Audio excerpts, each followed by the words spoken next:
Guilty feet have got no rhythm. I know you're not a fool.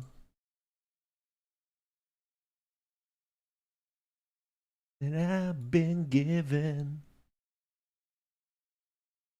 the way I danced with you. Oh, oh.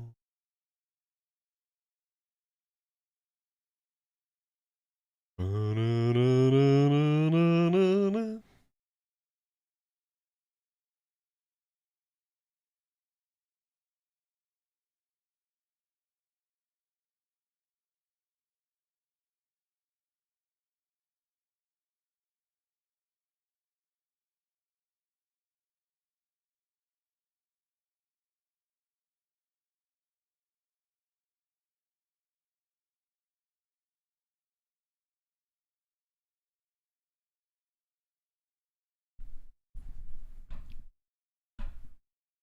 Hmm.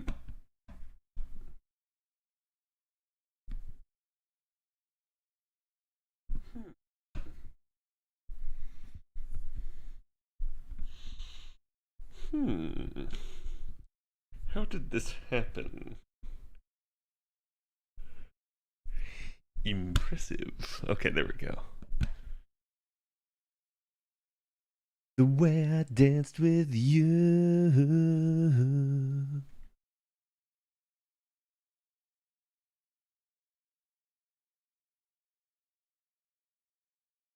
Ba-na-na-na-na-na-na.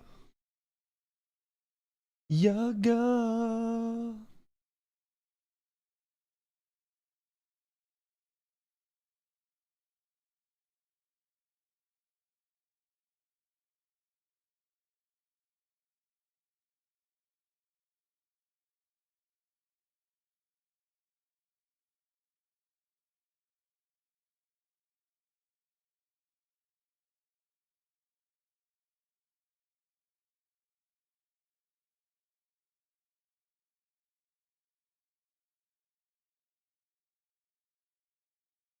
Okay. The tweet is live. Do me the favor, chat. Go give it some love.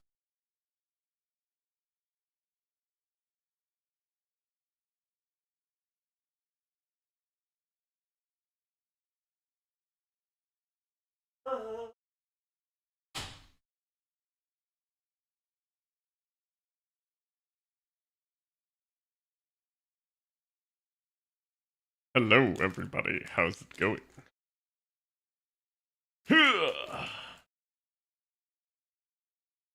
Wait a minute. My Oreos. How's a man supposed to keep going without Oreos?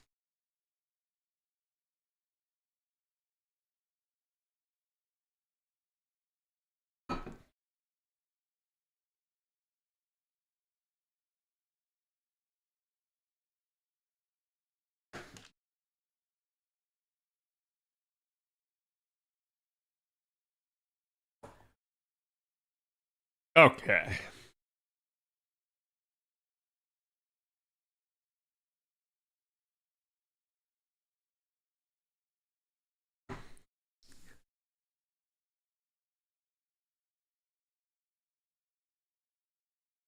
Okay, let chat just a second. Let me make sure that like let me make sure that I turned everything off so that nobody gets spoiled. Just just double checking here. Gotta make sure that I didn't leave anything on.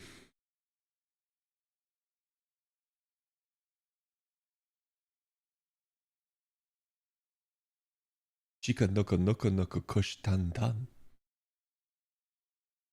That's right, chat. You merely adopted the Shika noko noko noko kushi tan tan. But I was born in the Shika noko noko noko kushi tan tan and molded by it.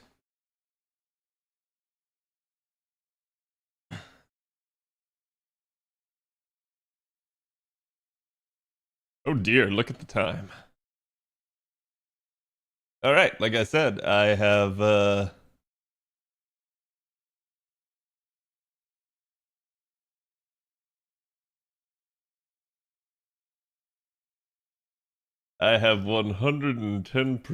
tweeted out the tweet. Let me gather today's artwork. Yeah, I won't like today's artwork. It's unfortunate. I know it's going to be seen as disgusting in your eyes. So I'll still ask you to support the artist. It's just kind of required at this point. Okay.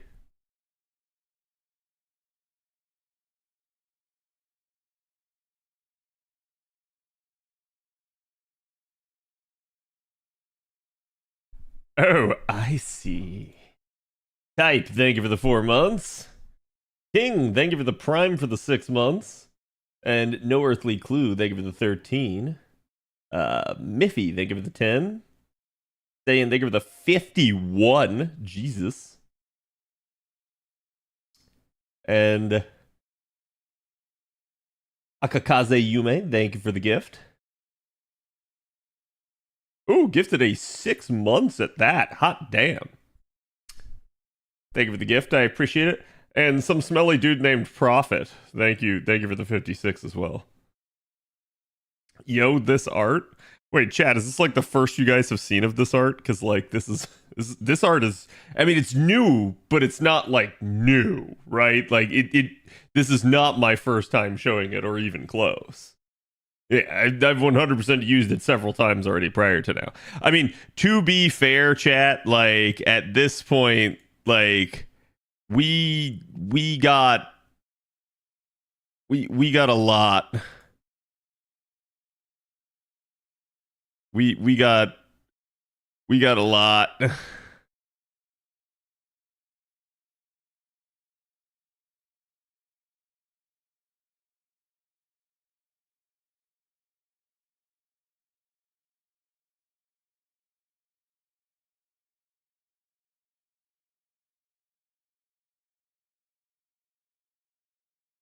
Oh wait, hold on.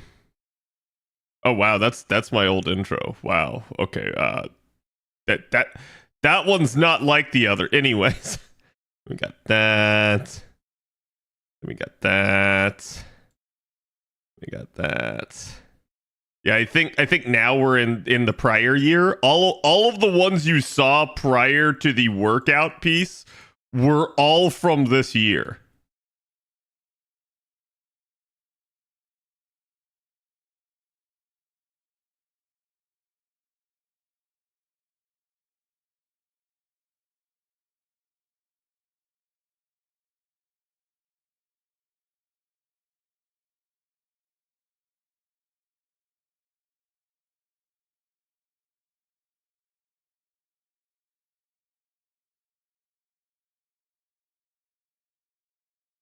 And then the OG.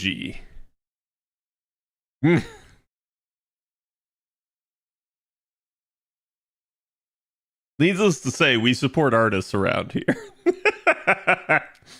Okay. I assume chat is ready now that I've finished my flexing. Let's what button do I need to press? Jesus. Okay, there we go.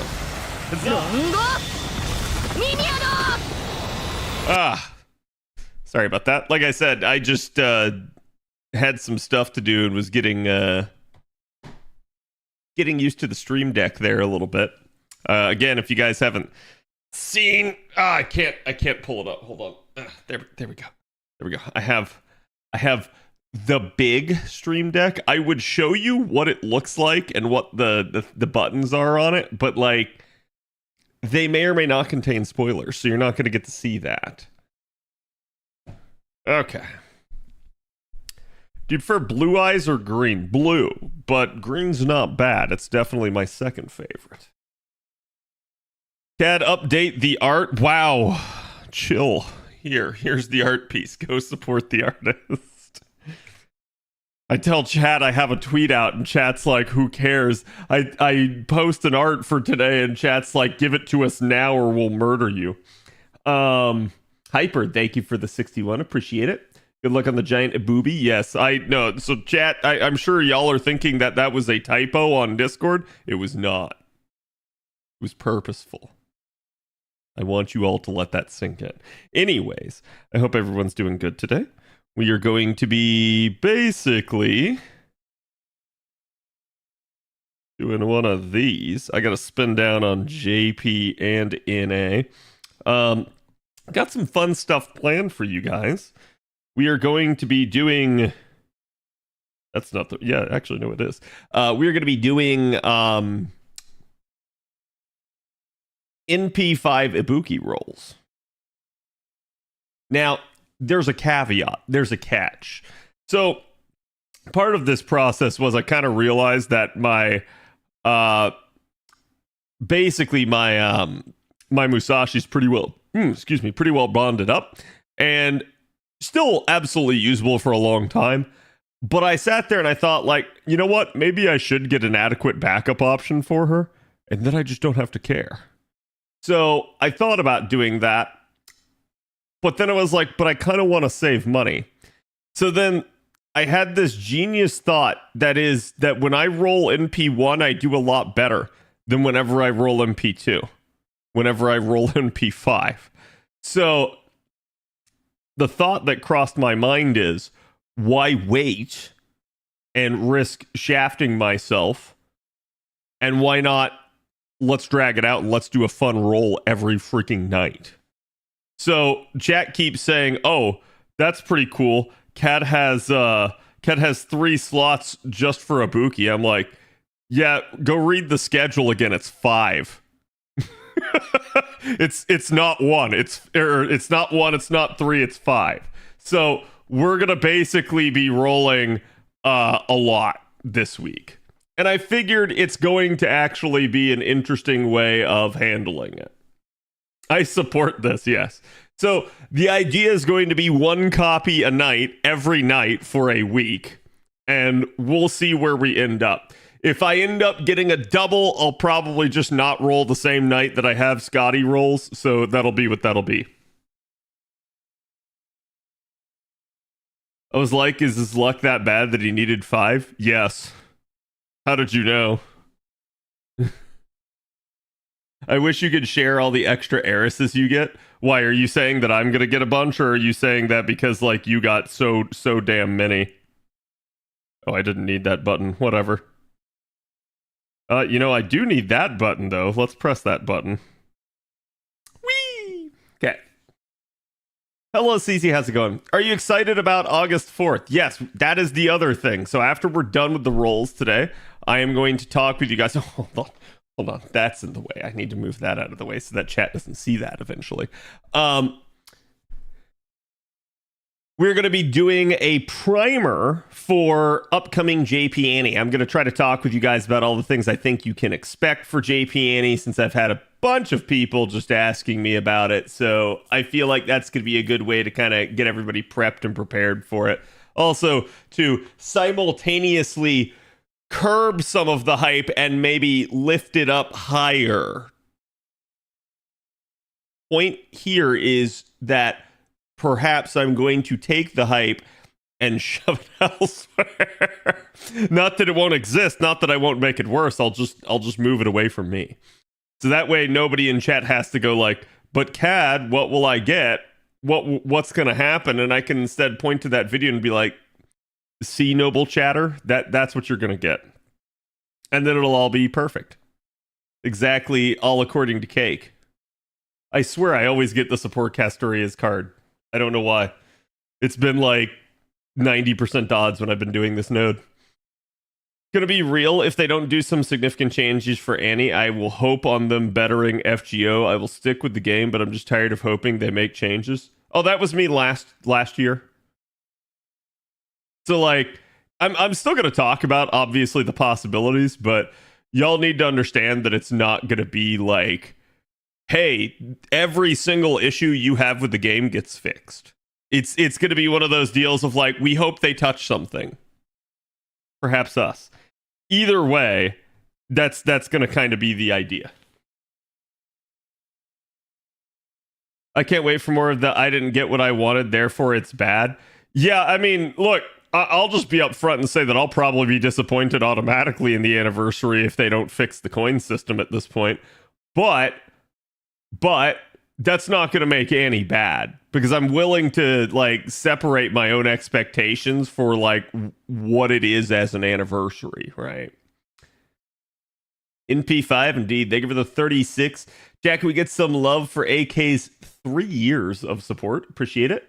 Adolfo, thank you for the 20 as well. And again, I hope you guys are all doing good.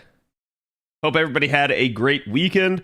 I would like to say that I'm rested and full of energy, but that's not true because I'm actually not. I'm actually operating on very little sleep right now, and it's probably that actual like rush of adrenaline of like, hey, I'm finally live. Let's get through this stream. Let's do it. As opposed to, yeah, no, I actually have energy. It's fake energy right now, chat, and that's what I want you to understand. And if we can learn how to harvest this, we can probably solve a bunch of the world's issues. But for what it is right now, I cannot actually like function completely, so you're going to see my brain resetting a couple of times just because of that lack of sleep. Forgive me in advance. It's just a thing. Now, part of the reason for that is because I don't know why, but I just have not slept well on a Sunday night going into Monday morning for like the last like month. It's been ridiculous. Maybe it's anxiety over work, maybe it's anxiety over all the shit I got to do. Deadlines ticking down both at work and here. So we shall see. CAD energy fake. Yes, I'm actually fake CAD. You're learning. CAD's running on fumes. Yes, but they smell nice. Ass on the mind, perhaps. Or not. So yeah, like I was saying, we're going to be rolling Ibuki. I had planned to roll Ibuki. I had been on the fence about rolling her at certain points. I had originally planned to at least grab the token copy because I never got her on JP. And then I started thinking about how much I want and why, and, you know, whether or not I was sane at the time of thinking that thing. And it's basically what I just decided to do. Also, do keep in mind, chat, we do have the debut next week, so that's partially why I'm going insane on the side of everything else, because this is just going to be a thing. But I'm equal parts anxious and equal parts excited for it. I hope that everyone's going to like the debut. I have never done anything like this before. Obviously, you guys know, like, to a degree, it's just another stream. It's just, you know, putting on a show as I always do. But it's different this time. And so that's where like I have that level of anxiety having never done anything like this before. But I am hoping that it works out and that everything is good. Did her personality sway you? No. Not in the slightest. Hopefully it's better than it was for me and Erice this morning. Well, see, that was the problem, Leah. You said you were rolling for Erice. You should have known better. Can't wait for the 90s to karaoke stream. What do we call the 2000s, I guess? Like, I have no idea, because we used to refer to everything as like, oh, like the 70s, the 80s, the 90s, and then it's like Y2K. The 90s? The naughties? Oh my, do behave, chat. Yes, the naughties.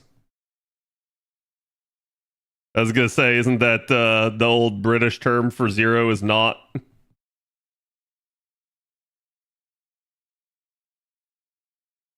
Ibuki NP2 for 2 years in JP never disappointed me, and she's almost Bond 15. Yeah, and I wanna really reiterate again, chat. Please do not assume that because Cat is rolling that you must have Ibuki, that you must have it at a certain NP level. Cat does things y'all shouldn't do, and I know that's gonna sound like like do as I say, not as I do, but. No, like quite literally, there is some level of method to my madness, and it be what it be. Anyone here watching Bye Bye Earth? I have not started it. I saw it's very highly rated, though.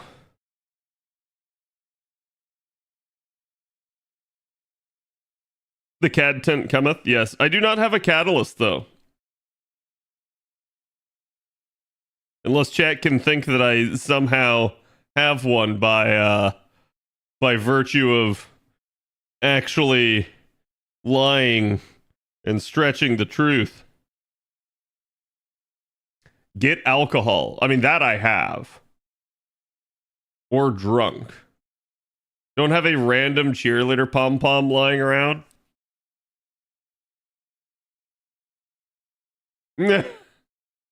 I wouldn't say a cheerleader pom-pom, but I do have a couple cheerleader garters, and there's a story behind that one, but it's not one I'll tell on stream. So that one's gonna stay somewhere off of camera. Get some lava she love. I don't think liquid hot magma's gonna do me good. I feel like, as I try to hold it, I will be terribly, brutally disfigured and or unable to stream at that point. Oh, look at that. The perfect time. Boom. Get a huge summer umbrella. Well, Chad, I did tease a couple of things. So I'm just gonna say, if you know, you know, and if you don't, you don't. Because like I did tease a few things. Okay.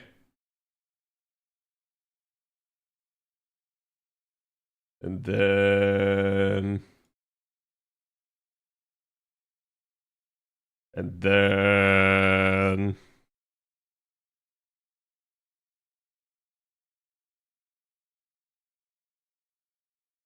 uh-huh.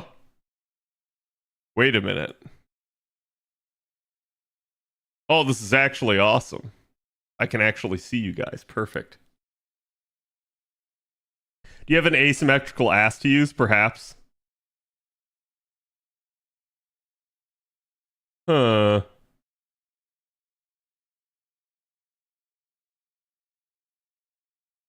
If not lava, you can always improvise, chug some hot sauce. Listen, I can try, but I have no guarantee that like that would have any positive effect either. Because like, not gonna lie, I actually do have a bottle of hot sauce with me at all times. This is definitely probably not anything that helps out my heartburn situation that I have. Which, chat, I know everyone's probably like, "Oh, Cad, you're so old, you have heartburn." Just you wait, chat. Especially if you like spicy food. Just you wait.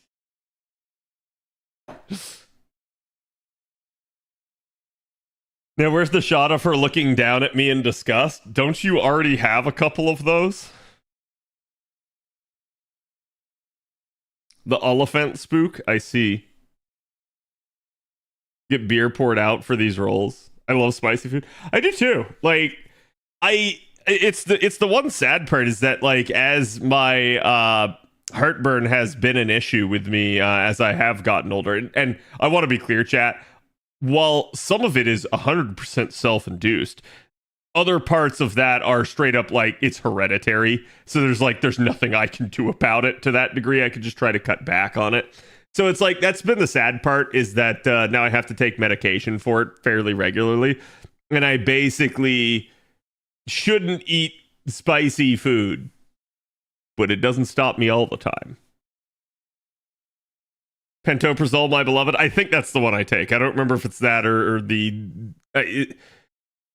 one of those, it's either like, that's either the high-end variant and there's a lower end, or that's the low-end variant and there's a higher end. Whichever one it is, I take the higher-end one.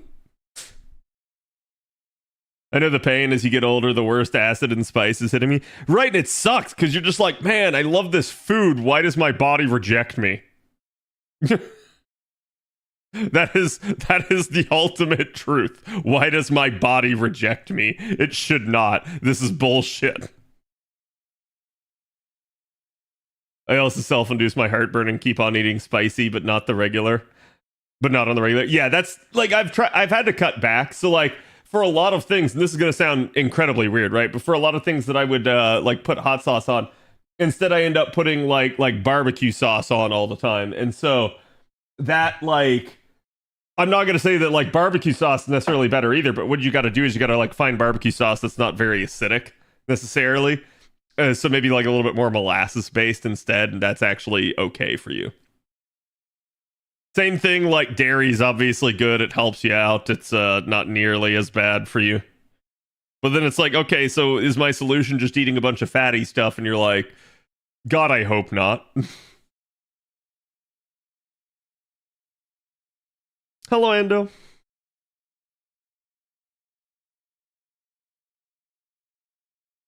Turning 29 soon, and I still have not gotten heartburn and eat spicy food every day. Yeah, for some people, they just are really, really like built to resist it, and I'm jealous because I freaking love spicy food. So I mean, like not super spicy. A lot of the times I like spicy food for the flavor, not for the actual like, hey, I don't want to be able to taste anything for the next 3 days.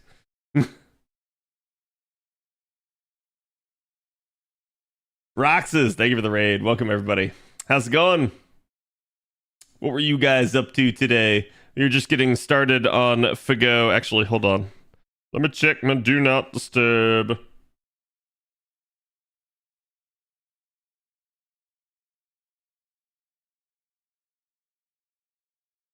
Okay.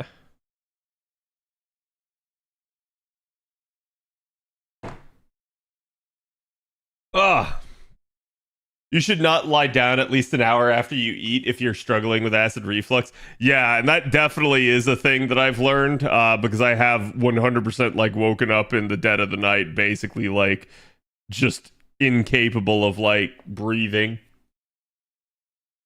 Roxas, thank you for the 63. Appreciate it.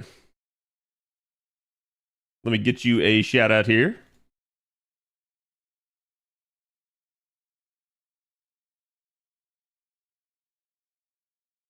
Tried to roll for Erice and Ibuki. The Blue Archive gamer in me won while the Nikkei gamer in me didn't win. I see. Understandable. But so what you're saying is that the FGO gamer in you ultimately did win. Eat more vegetables? I mean, vegetables can be acidic as well. Like, for instance, sometimes a lot of tomato-based stuff gives me problems now.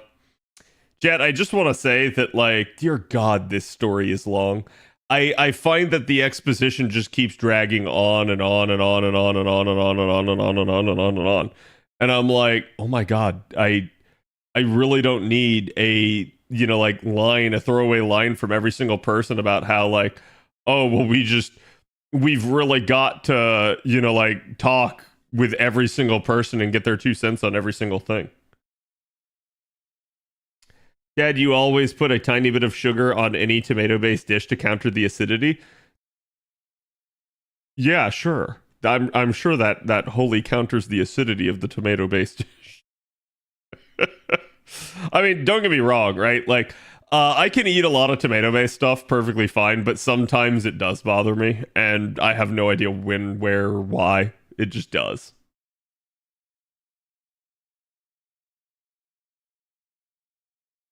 Habanero is my peak for comfortable spicy.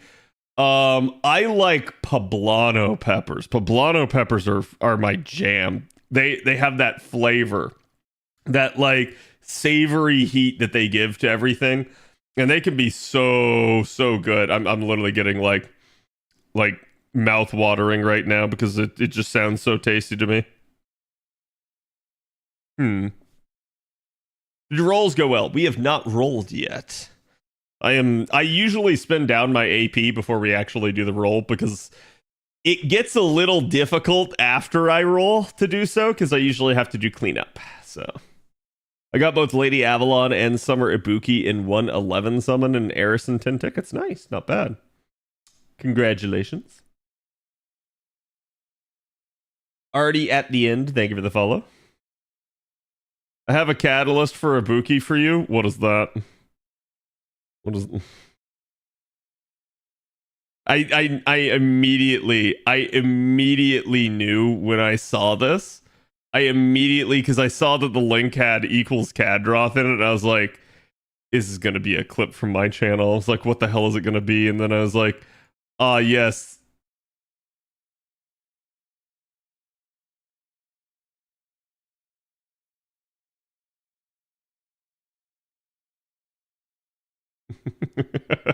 I'm not a fan of snakes.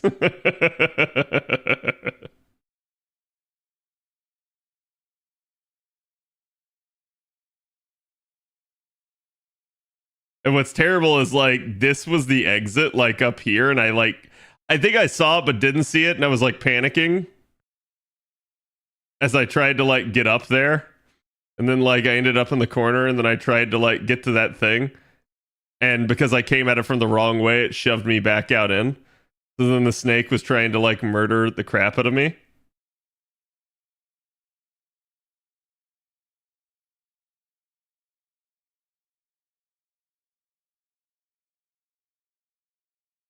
And then just trying to go back the normal way, I fell to my death. Which, by the way, chat, I am just going to point out here. I am just going to point out.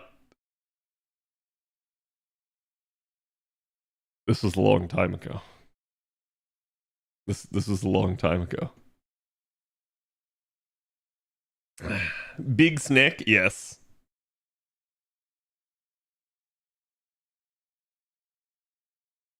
Olds, I can tell. Yet you live in Florida. Oh, trust me, I could tell y'all stories. So I have straight up like had to kill snakes in various different terrible methods, including with shovels, with rakes, with brick pavers, and my own personal favorite, a sweet tea jug. So it's a thing. Get the anacondas. No, thank God. The Everglades does have Burmese pythons now, as far as I understand it, but I see Jay has suggested the actual catalyst. Now, the only issue I have with this catalyst is that, you know, one imprint is not bigger than the other. But besides that, I don't necessarily have issue with. Brutal, are there pythons there? Where I am? No, not as far as I know. I don't live in the Everglades, and frankly, I don't recommend anyone go to the Everglades. I killed one via push lawnmower. It was a brutal death. My dad did that once, except like he did it with a riding lawnmower back when I was a kid. We used to have a vacant lot next to us, and my dad, because, you know, we were big into baseball when we were kids, my dad would literally, thank you to the subscriber on YouTube, my dad literally would like mow it in the shape of a baseball diamond. And like the path leading to where what should have been first base was basically kind of lower ground. And so like water pooled up there, and he had a water moccasin in at one time, and he rode right over it with the lawnmower. And let's just say that the puddle was red afterwards. I want to see the alligators, Cad. The alligators? No, you don't. If you see an alligator, it probably means you're already toast at that point.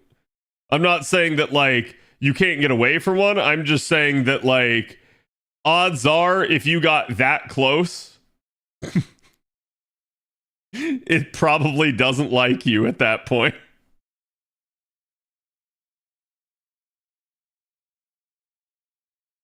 At least you do not have hippos in Florida yet. I like how you said yet. Your dogs ever tear apart any boas? That is the actual reason. So I'm sure somebody in the audience is like, oh, I like snakes. Why would Cad kill snakes? So I have two huskies, as you guys can see, and they're good boy and girl, and they are heckin' derps, and I love them. However, they also have what's known as small prey drive, which is basically they kill smaller animals.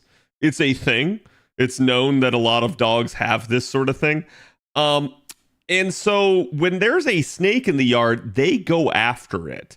And they will literally surround it and bark at it and stuff like that. And so that's kind of why I have to kill snakes, is because I am worried that they are going to get bit by the snake. And even if they're not like, like bitten to the point of, I don't know why that's failing again. Even if they're not bitten to the point of it being like a poisonous snake, it can still get infected. It can still make them septic. And then that's going to be a huge vet bill. So yeah, I have to kill all the snakes that I see. Also because like, I don't want them in my backyard, basically, where the dogs have free reign. So at that point, it's like I could throw it over the wall and hope it doesn't come back, but it'll probably come back for the same reason it came in the first place. So yeah, I essentially have to kill it before it ever has any babies or anything like that.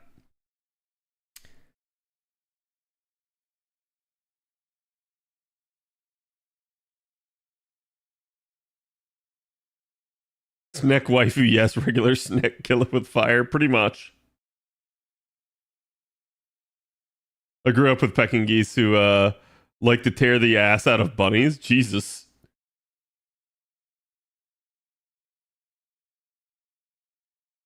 What's the command for art? It's exclamation point art, Char. Also, how you doing? You know what? It might help if I actually use skills.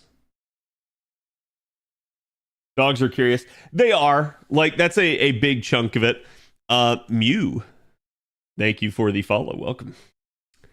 But that's a lot of what it is them like just trying to like get in there and like see what's going on, because like they chase birds. They've chased I have had a couple of like voles in the yard from time to time. Unfortunately, Sasha has killed one of them, so it's usually why if I discover an animal I will get rid of it.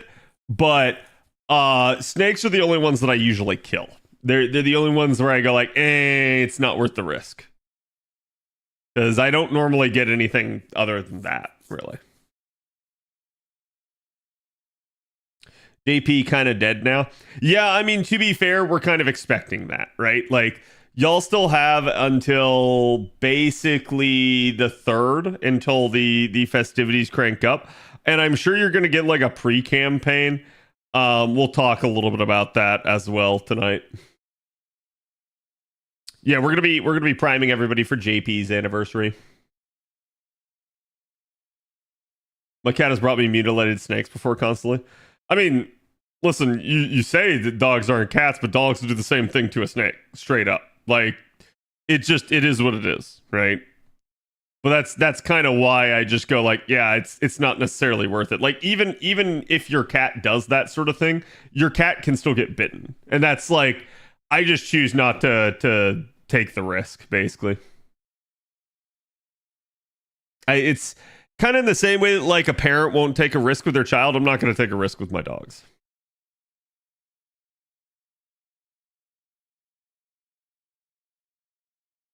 Contractors were working inside, the cats played with the poor thing to death. Yeah, so like that is literally how I killed a snake with a sweet tea jug, is it got in my house and I had to kill it that way. So I needed a blunt object basically to smash its head in, and I had to do that.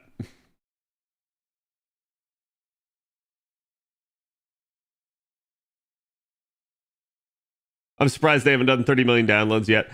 Yeah, I really hope they don't try to combine it with Annie. If they try to combine the 30 million downloads with Anniversary, I will call them out for it if there is any reduction in rewards. What do I mean by that? I mean, if they try to go see the 30 million download campaign's bigger than the 20 million because we put it at Anniversary, but they don't actually give us more for it, yeah, I'll be pissed. That'll make me go like, what the hell? No, you lied. So it's funny because I have a sheep herder doggo who will literally run from a 2-pound rabbit when she charges at her. Jesus.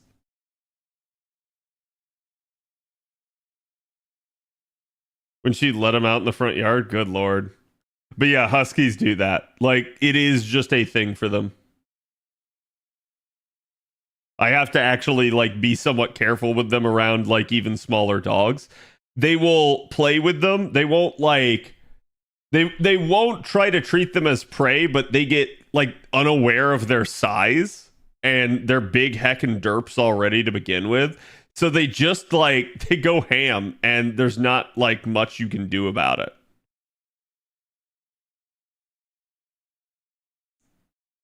That's an impressive snake kill, Cad. You do what you gotta do. That's all I'm gonna say.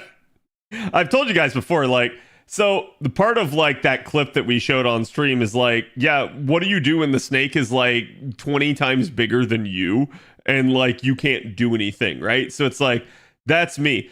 If I encounter a snake in real life, yeah, I'm gonna get the hell away from it, but I'm gonna immediately start looking for a way to get rid of it. Like, period, end of story. It basically triggers my fight or flight response, and I will immediately adopt fight when given the opportunity. How much do your dogs weigh? They're about 50 pounds. They're not like super big, but they're not lightweights either. The big one, Nico, is about like 51. Sasha is usually around like 48, 49 pounds. And she's, a little bit smaller because girl.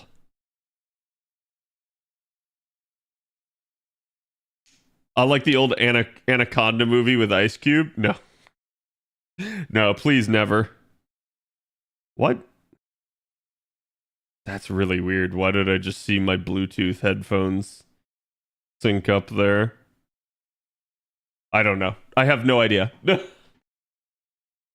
Our husky's about 70. Yeah, I've heard of people having bigger huskies, and I don't know if it's like that they're crossbred or just more thoroughbred or what.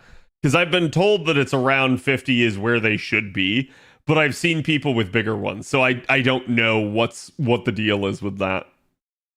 Because I had a neighbor one time that had two, and they were both 70, and I was just like, Jesus. Like, mine are already hard enough. Like, so I'm a big guy, chat. In case you guys are at all curious, I am 6'6". I usually weigh probably around like 240 pounds, if not north of that. Probably north of that right now. I need to get back to dieting. But yeah, like Nico, if he really tries, he can flat out like drop me on my ass. Like, they are 50 pounds. They are, about 3 feet in length. They're all muscle. That's the only way that I can describe that to you. And I've been complimented by the vet for how fit they are, because they're just like, yeah, you must give them a lot of exercise. And I'm like, yeah. I mean, like, I know you guys don't see it on stream because it looks like they're always in the kennel to you guys, but they really do get a ton of exercise. And they just run. So like, yeah, straight up, like if Nico actually like bounds into me, oh, he can knock me flat on my ass easily. Will we still have doggo cam when you become a VTuber? Maybe. I'm thinking about how to handle that, but you'll see. Asking real questions indeed. Doggo sleep every stream. To be fair, they kind of have adopted this mentality of like, oh, we hear daddy talking constantly, so we go sleep now. Like, hilariously, if I get up, go into another room, and stop making noise, they will start to howl. I'm not even kidding you. Do you know why that is? It's not daddy's sleep time, and we don't know where daddy is. We didn't see daddy leave, but he's somewhere where we can't see him. Straight up. I'm not even kidding you. So like, that's how they are. Daddy is talking with the voices in his head equals sleep time. Yeah, it's they know where I am. They know what I'm doing. Not that like they're like, oh, daddy is streaming. They can't tell that, but like, oh, daddy is where he normally is. So everything's okay, right? And that's that. Yeah, it is doggo logic. Pavlov's dogs. Yep. But this is also why. So it's really funny, right? I normally don't get woken up by my dogs. Normally. However, what usually happens is as a human, you go through cycles of like light sleep into REM sleep into light sleep into REM sleep. So like when you're coming up out of sleep, out of a deeper sleep, you begin to like enter that like dream state and stuff where you're a little bit more active. And the only thing I can think of is that my breathing pattern changes. So I probably go from like long, deep, protracted breaths into like maybe shorter breaths. They know. They know. They know that I am like, oh, daddy has entered that cycle of like, he's kind of awake. Time to howl. Daddy, we wish to leave the kennel. We wish to go outside.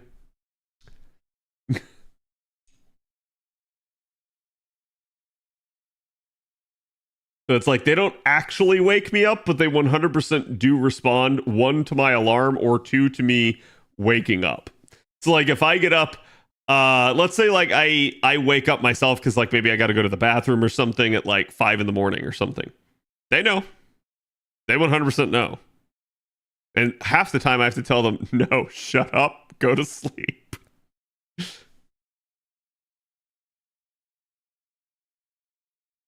Because that's the only thing they understand is like sleep time. They get that.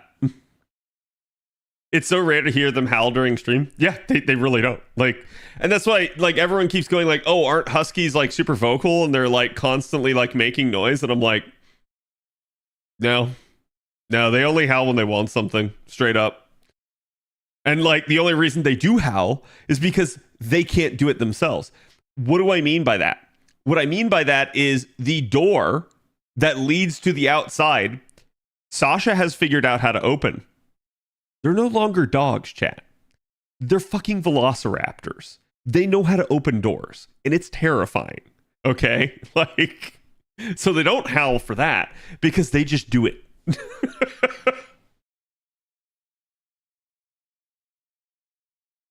Father, I require loops, yes. Clever floofs, uh-huh.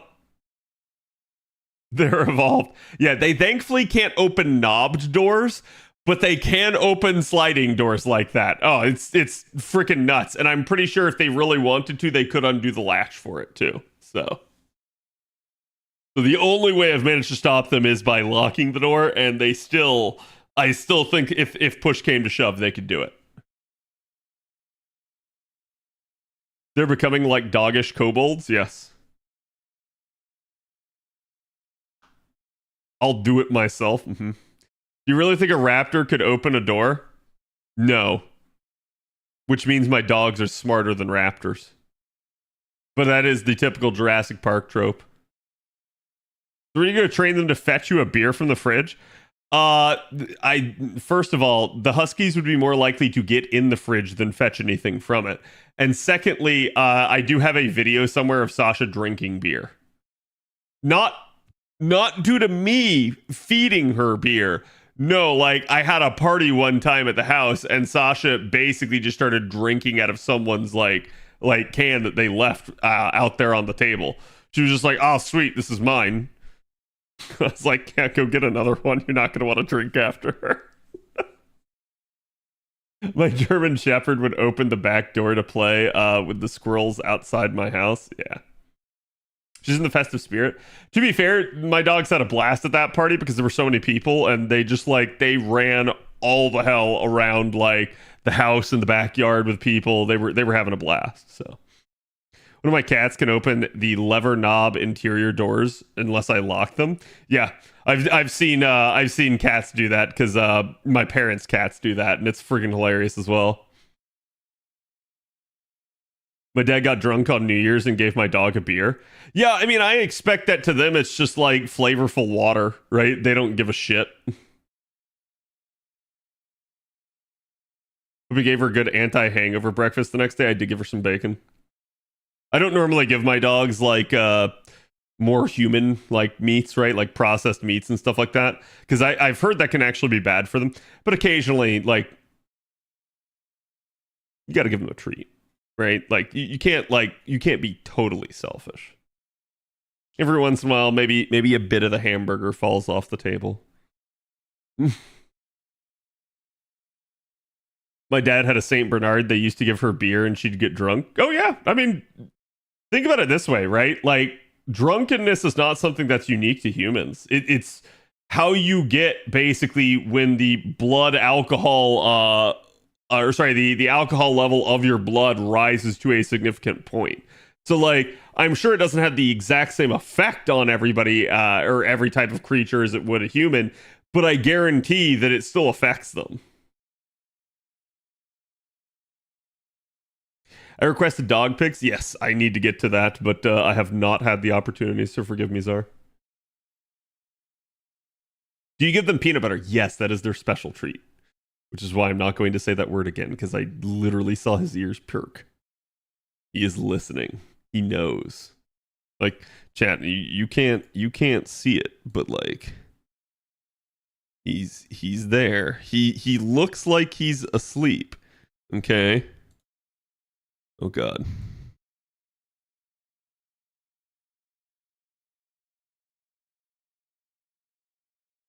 He looks like he's asleep, but he's not. Trust me. He is not asleep. How do I know? Because his ears are still up. Like, you can see Sasha lying next to him and like her ears are down, but it's because I said his name earlier. So like he's resting, but he's awake, even though he looks like he's asleep. Spiders get drunk on caffeine. That's wild. Squirrels eating fermented pumpkins and getting drunk. Jesus, I cannot imagine a drunk squirrel. Like, well, I guess isn't beer a suppressant? So like I gotta imagine that the squirrels would get like slower rather than faster, thankfully. Because like I don't really want to think about what that would mean. Okay, chat. So first of all, I trust me, chat. Trust me. I'm not like doing this to debate y'all. Let me just go look because I fear getting into a bad. Yeah, that's what I fear right there. So I do have one more, but let me do a couple quick FP rolls just to get enough for another CE bomb, and we'll do that. Red the Procrastinator, thank you for the follow. We're gonna be getting started on rolling here.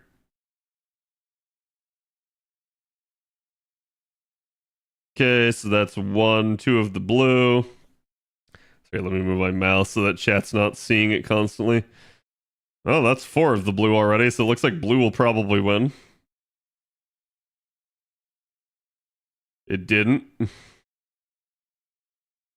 94 Sandcourts, that's enough. Gotta believe, chat. Trust me. It's a thing. Alright, there we go. Now we got enough.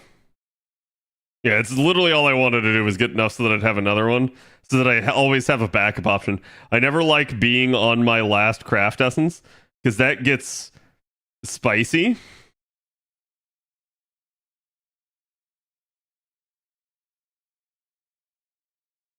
Dolphins are unhinged devils. I mean, that is known. That is actually known. Aren't dolphins called the rapist of the seas?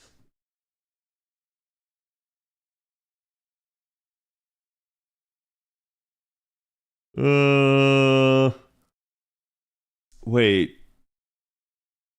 Isn't that our anniversary CE? Did I not MLB that? I could have sworn I did.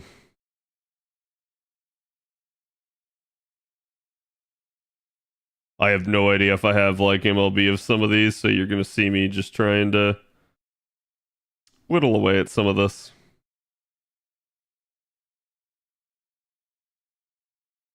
Maybe the MLB is locked. Yeah. We'll find out on the well, you know what, it's probably better to deal with it right now.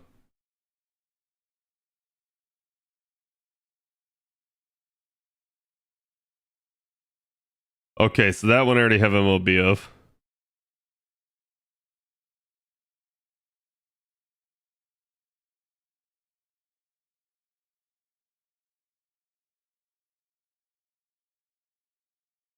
I have 2 MLBs of A, so I don't need these.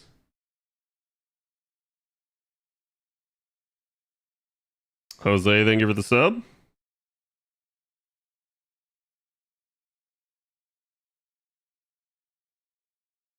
Wait, what was this?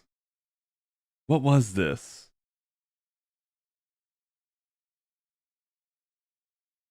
You went to pity for Ibuki? Oof. Sorry to hear that, Lucario. Hopefully, if you plan to roll Skadoodle, it does not do that. This is the Bunyan event. This is the 5-star CE? Yeah. Okay, well, that's never had a rerun yet. I like that we have to go back to saying yet, because like even myself, Chad, I had assumed at a certain point that we were just not getting a rerun. But I'll go ahead and MLB 1. Boom. It's actually not a bad CE. It's basically ignores invincibility. It's all attack scaling. It's critical damage and NP gen. So like it is actually a pretty good CE, especially for something like challenge content. Because just NP gain and crit damage is just, that's always going to be nice down a stretch.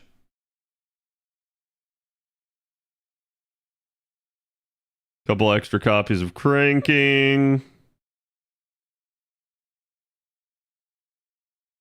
We double check the 4-star.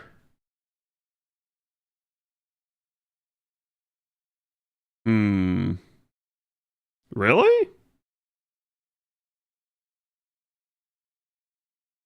Should put it there if I have it. So these must be my only copies of B Cadigan.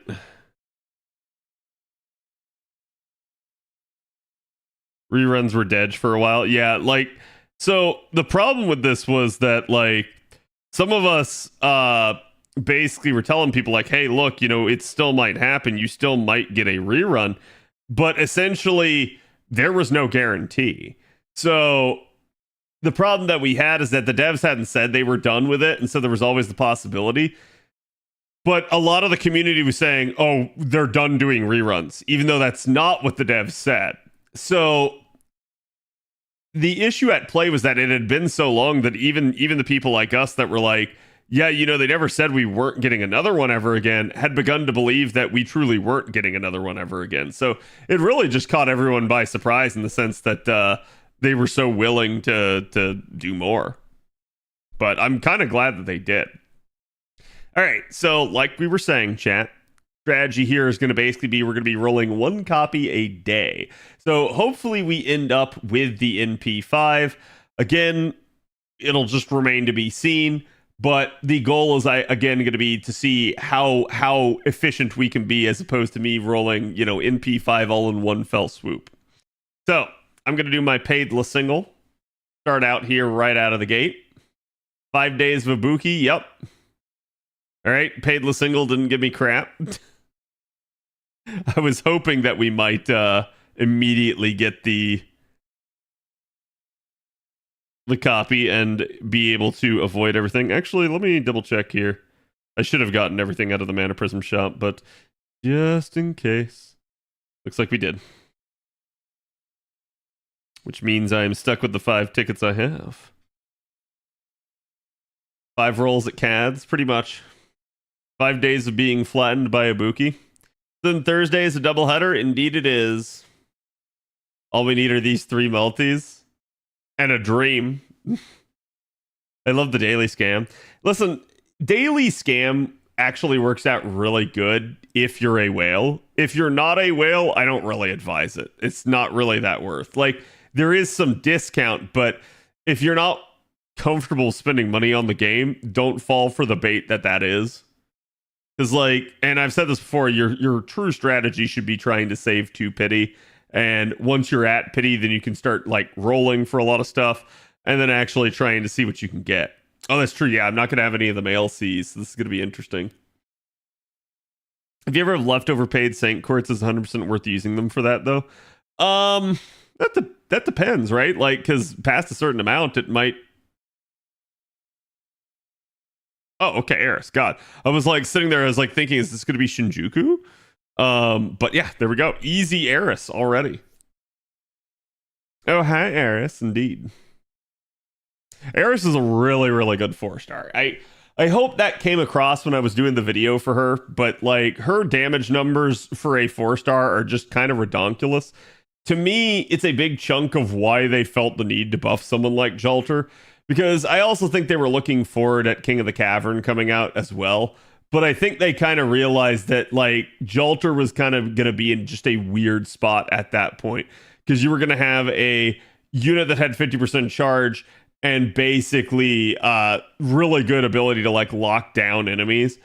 And if Jalter didn't get something, she was kind of just going to like not be that unit that a lot of people were still going to use. So I'm A-okay with the fact that they buffed Jalter. But Erice for a long time, what she actually provided was that capability to just really, really, really like loop as an Avenger. Because that's something that the Avenger class, at least amongst the single targets, really didn't have. You did have someone like Tyra, but it was not nearly as consistent. So it ended up kind of relying on card luck to a degree. Utsumi Erice. Avenger. Yeah, I'm not sure I understand why she's an Avenger.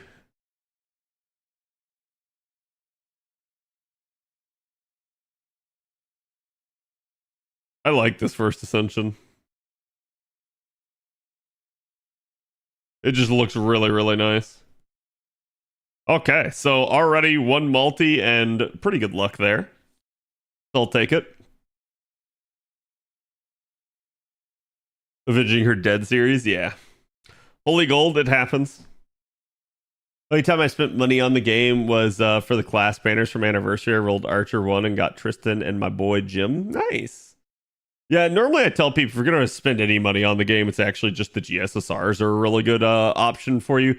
Particularly as we start to head forward, some of these GSSRs get really good because they have to divvy up the pools a little bit smarter in certain degrees, but there definitely can be a bit of an issue because like a lot of the time you guys are going to see these like year striations and it's like, well, if you weren't playing the game during that year, odds are it's a pretty safe year for you to roll because you don't have that many units from that year. But there can definitely be exceptions to that. Boyfriend to do an 11 pull on the banner for Lady A just because he ran out of courts. I now have another support on my account. Nice.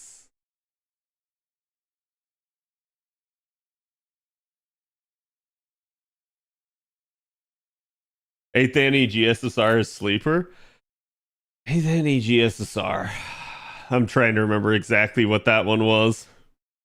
I only spend for summer, Annie, and New Year's. Yeah, it's why I try to tell you guys, usually your strategy, especially as a free-to-play, is you want to save up for things like Anniversary and summer, because you know there's going to be something desirable during that time, usually. It definitely depends on your outlook of playing the game, right? Like, I've seen people that want to play the game with, like, males only and stuff like that. So in that regard, most of the male units, they're already units that you're going to have at summer, and it's just them getting a costume. So unless it's somebody that you maybe didn't have, you're not going to care too much. But then similarly, if you are someone that is open-minded or maybe female inclined, usually that is a good time period for you regardless. There's just going to be a lot of units. Odds are you're probably going to want at least one of them, so it's a good idea to save up for that. And worst case scenario, if you don't see anyone that you want or you don't feel that enthusiastic to roll, you now have a mountain of courts that you're sitting on. You can save it for later.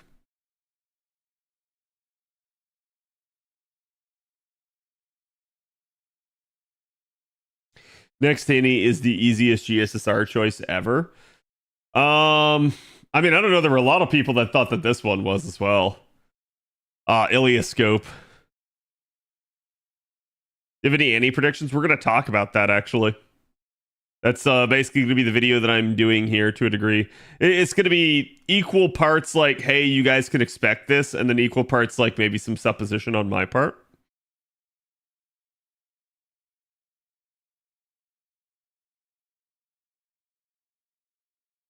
At least for me, yeah.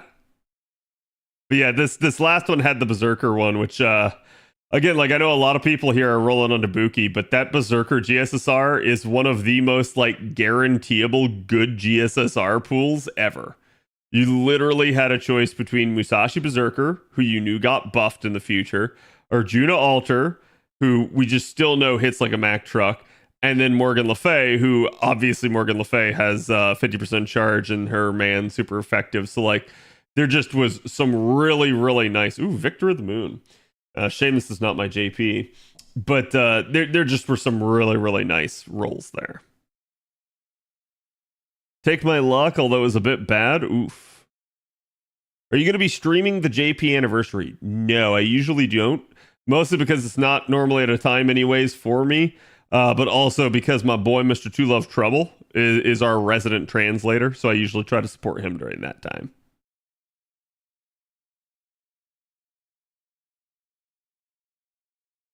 Victor, the guy from the moon? Yeah.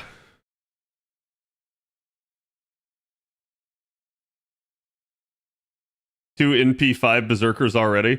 Yeah, I'm not gonna say that like everybody should pick it, but it is a really, really good option depending on how you look at things. And maybe even if you had like oh hey, you know, I got like Arjuna Alter or something at NP2 already. Like picking that one still is like, oh, what's the worst thing that could happen then? Well, you ended up with Arjuna Alter in P3. So it's like it's not a bad result regardless. Ah, another Erice? Indeed. I gotta be careful because if I say that too soon, I'm gonna end up with Shinjuku Dago. But NP2 Erice already. Time to purchase Le Pack. Now again, for those of you guys that didn't see, I did talk about this last week, but basically Thursday going into Friday there, we had confirmation that oh, hold on, chat. I gotta switch. I must switch accounts. We had confirmation that JP actually got a anticipated, a predicted, at least by me, method of purchasing quartz, which is that they can now purchase it online via Anaplex's store at a discount. So it is actually how everybody should do their stuff from now on, because basically saving any amount of money is just going to make it worth.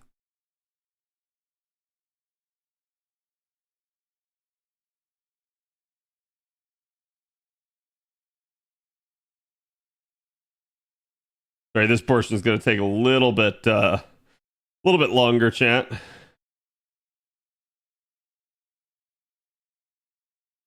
Just because actually switching the accounts over is a problem. I should have realized that ahead of time.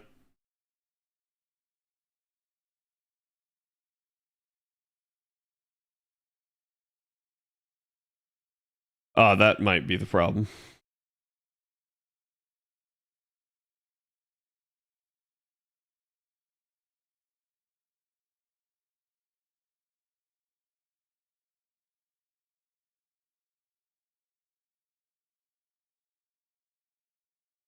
There we go. I think that worked. Discount, but it's just the Google Apple cut being removed. No. Like, so straight up, here's the way to think about it, chat. If nothing else, you save 5%. That's why you should do it, right? If you're somebody that like, oh man, I pay tax on this, you're still going to pay tax either way. So it's literally just of benefit to you. What they got rid of was the 30% Apple Store cut, which is definitely a problem, right? So I was hoping we would get like maybe a 10% discount. Instead, we ended up with a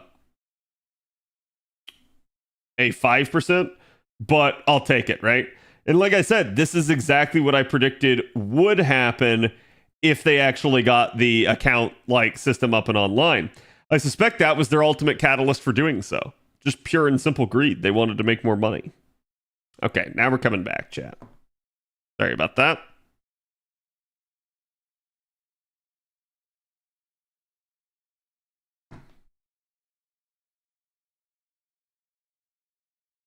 Well, so basically now you just get even cheaper rates on JP, which is definitely a nice thing. I am hopeful that NA does that as well.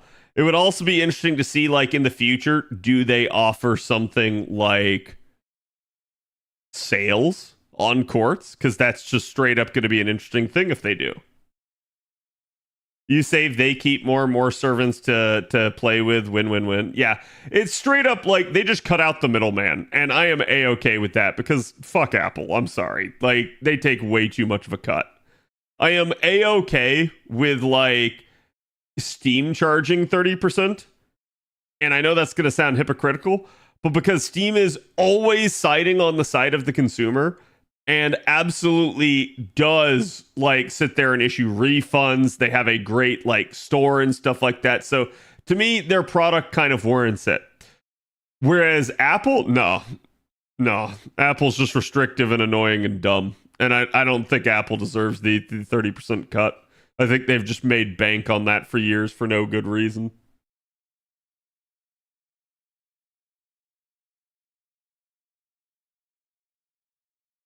About iTunes gift cards at a discount anyways, huh? I used to have a inside guy that basically could get me Apple gift cards for pretty cheap, but that stopped years ago. Your VTuber debut will be this week, correct? Next week. We are about a week away. So I will literally debut next Tuesday. Today is Monday for reference. So I have no idea what time it is in you guys' time zones. So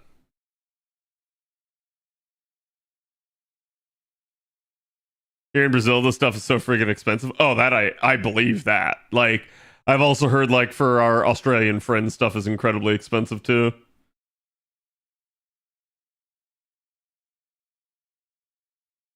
Out of curiosity to see what to purchase on my PC. Oh, so you want to know one of the best things? So Streamlabs, the streaming software, has these like themes and stuff for like overlays and everything like that. And you can just be scrolling through there, and if you click on it and you say, hey, yeah, I want that, it doesn't ask you. It just charges you. I think it's one of the scummiest things that I've ever seen. And I actually got charged for like 3 months without even realizing it, because they have a like premium service that they do that for. And I was like, what the hell? So this happened a couple years back, but I caught them doing that. I was like, nope, canceled. They're like, are you sure you don't want to? Why are you canceling? And I'm like, because you fucking lied. You did not ask for my permission to actually take that. You made it unclear that this was going to cost money. I hate services that do that sort of stuff. They increased prices at New Year's? Yeah.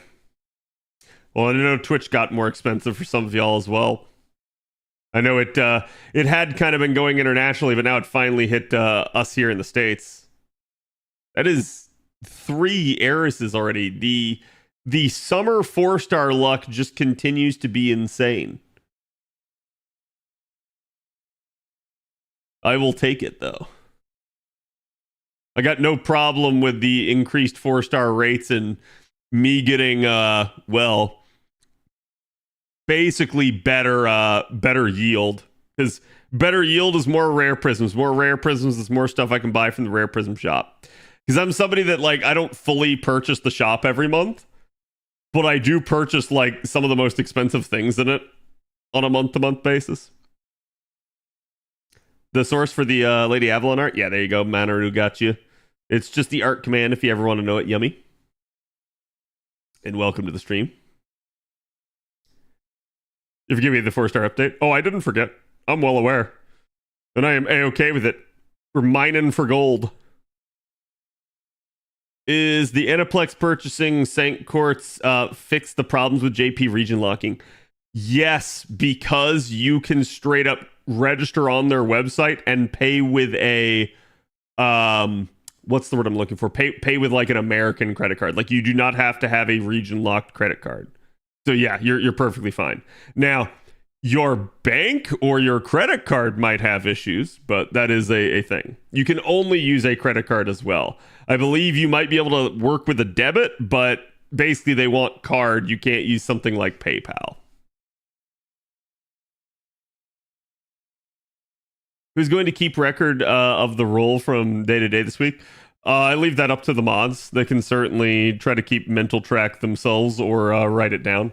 Probably the better idea. Yeah, but you do need a JP address, though? Yes, you do. You do need a JP address. My advice is pick a, like, basically take Tokyo, pick a prominent, like, fast food chain or hotel chain, and use the address for that. I know that sounds awful, but, like...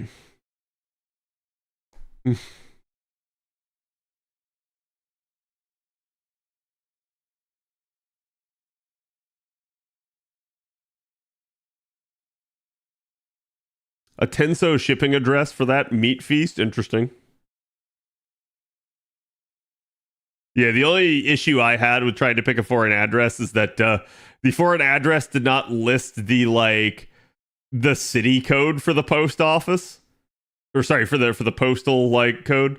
So, like, I needed an extra digit that was the city code, and I just had to put that in front of it. But that's, if you use Tokyo, the city code is 0, so you're fine. Or you can get a Japanese friend and mooch off their address. Yeah, you could do that. I mean, it's totally up to you guys how you want to handle it, but the idea at play there is simply to get something, right? It doesn't really matter what you use. They're never really going to check. I think, like, the only way that could be a problem is if you order something through the Aniplex store and it tries to ship to that address, then you're screwed. But I'm also just going to tell you, stop trying to order something directly through the Aniplex store that is merch related, because it's going to be overpriced anyways. Holy hell, this 4-star raid is beneficial. I will take it.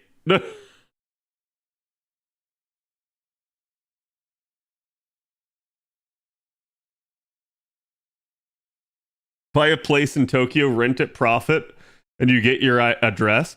We were talking about this the other day. I am at least curious to know, like, I've seen so many VTubers now that, like, live in Japan, and I know they're not Japanese by origin. So, like, it's really interesting to me, and I'm wondering is there, like, a team or whatever registered in Japan, and that's how they've managed to do it? That they're basically there on almost like an employment visa type situation? Because that's really curious as to, like, how it's a thing. Because my understanding is that Japan doesn't really allow full-blown immigration like that. HoloLive, I understand, right? HoloLive, I understand. I'm talking, like, I've seen, like, totally independent VTubers and stuff. And I'm like, huh? How? Yeah, I was going to say, maybe VShojo, which I thought VShojo was a little bit more, like, American-based. I didn't think it was actually based out of Japan. Right, but I still want that Oberon hoodie at Annie. Understandable.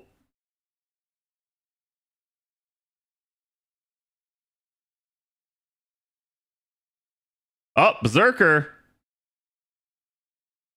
Ibuki. There we go, chat. NP1 get. Shoujo is American based. That's what I thought. So, like, that's why I was like, huh, that's curious. So, still under average. I will take it. Ibuki Gaming, yes. Either way, they're getting paid in dollars and buying in yen. It's very nice. I don't blame them. Oh, yeah, I don't blame them either. Like, I'm jealous, right? Like, if I could live in Japan, I fucking would. Not in the sense that, like, I'm sure it'd be weird to be surrounded by a bunch of Japanese people when I'm not myself. But I just find that Japan is basically a very beautiful country, and I feel like I would just love the food, because I love a lot of seafood and stuff like that, anyways, to a degree. And every time I've eaten Japanese cuisine, I have enjoyed it. It'd be a walking attraction at your height. Oh, 100%. Oh, hold on.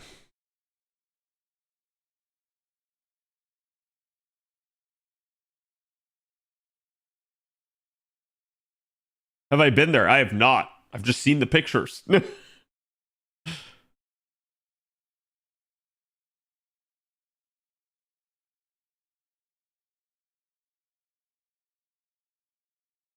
we go. All right, so chat, that is day 1 under our belt. We basically got Ibuki for our first copy, which now means we are pitiless. we are incapable of being pitied from here on out. So each subsequent day, we're going to try to roll another copy on the path to NP5.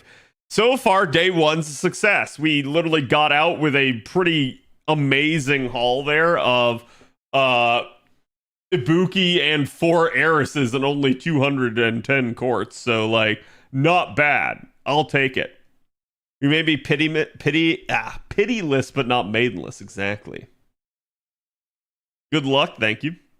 And so now, give me a minute here, basically, to work on Ibuki chat, but then we will get prepped for our video. And actually, thankfully, because that was, hey, you know what? Let's before we ever touch the burning screen, let's instead go to the Noble Phantasm screen, which is just smarter. Okay. Imagine me, 1 a.m. in bed, should have been sleeping, and the rainbow lights show up in the Golden Berserker Ibuki, and me without being able to react.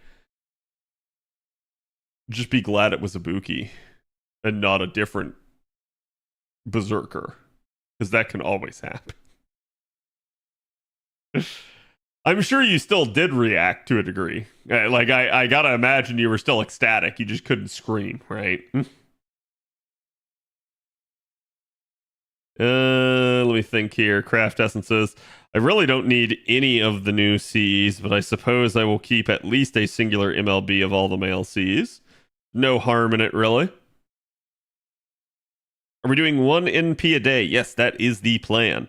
If I get a double prior to, basically prior to Skadoodle, we will probably just not roll on the same day that we roll for Skadoodle, because Skadoodle's going to be a roll session in and of itself.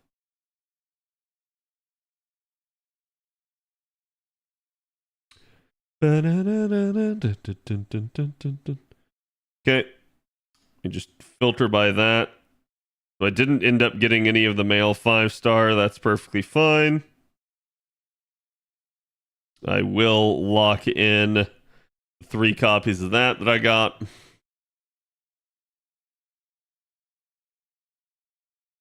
When do we get the plus node? Should be relatively soon. Like, trying to think, what day did the event come out for us, chat? Was it Friday?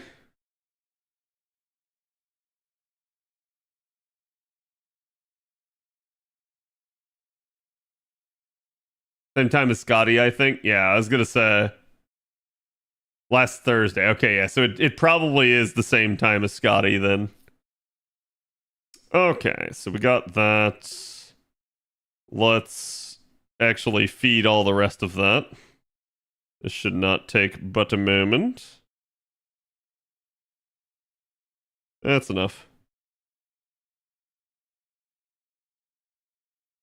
Yet another CE bomb made.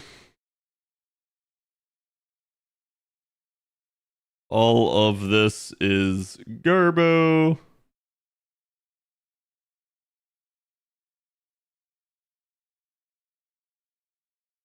But yeah, we will also be rolling for Skadoodle later in the week. You know what? I'm not going to get rid of those if I don't have to, because they're already part way of the way to the next one. And my goal here is pretty much just to get me back under cap, which I should be. Yes, we are. So we're perfectly fine now. And then we will go burn.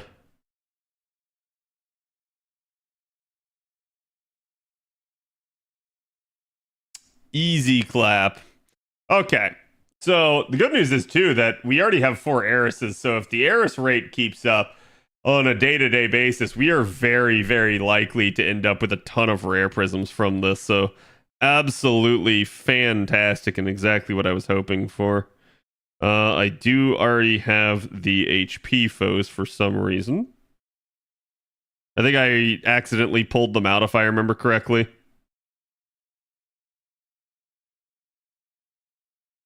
Okay.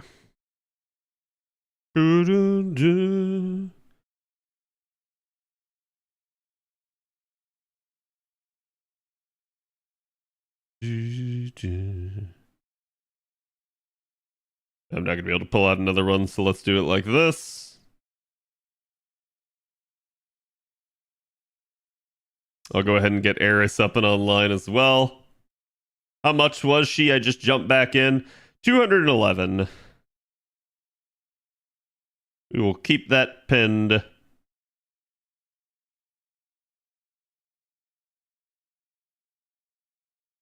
You like baked taters loaded or no? Just curious.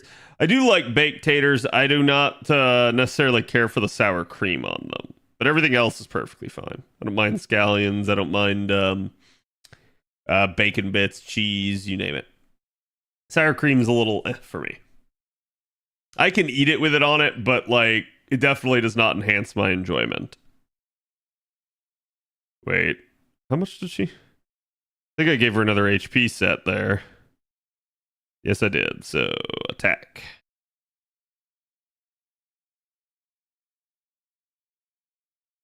It's wild. Basically, after summer here, I'm going to be probably... Nope. I'm going to be probably bereft of just about all of my, like, mailbox, which is just wild. Because, like, my mailbox has been full since, like... Ooh... Basically New Year's?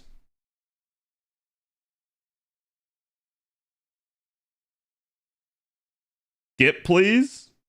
I got you. You don't like the 17-minute rendition of Freebird? To be fair, the best part of Freebird's right at the end.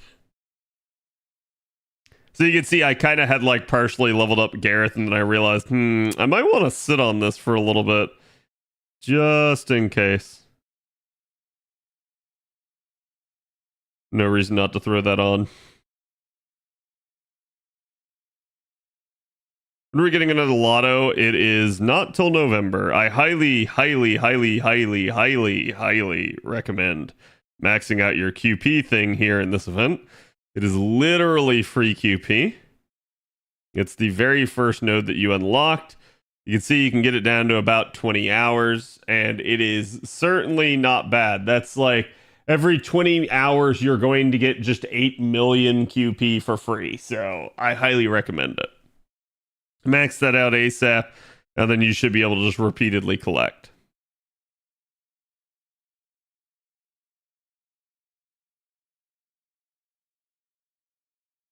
Need a skip to end of song feature? That'd be way too difficult to implement.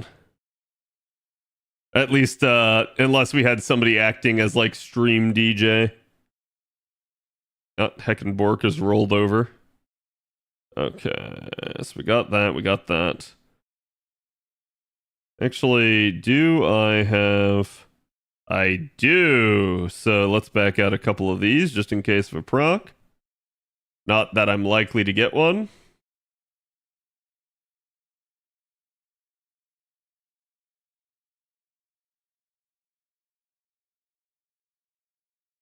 Do I even have a 4-star Ember? Yeah, that's worth. Basically, I spared myself a 4-star Ember.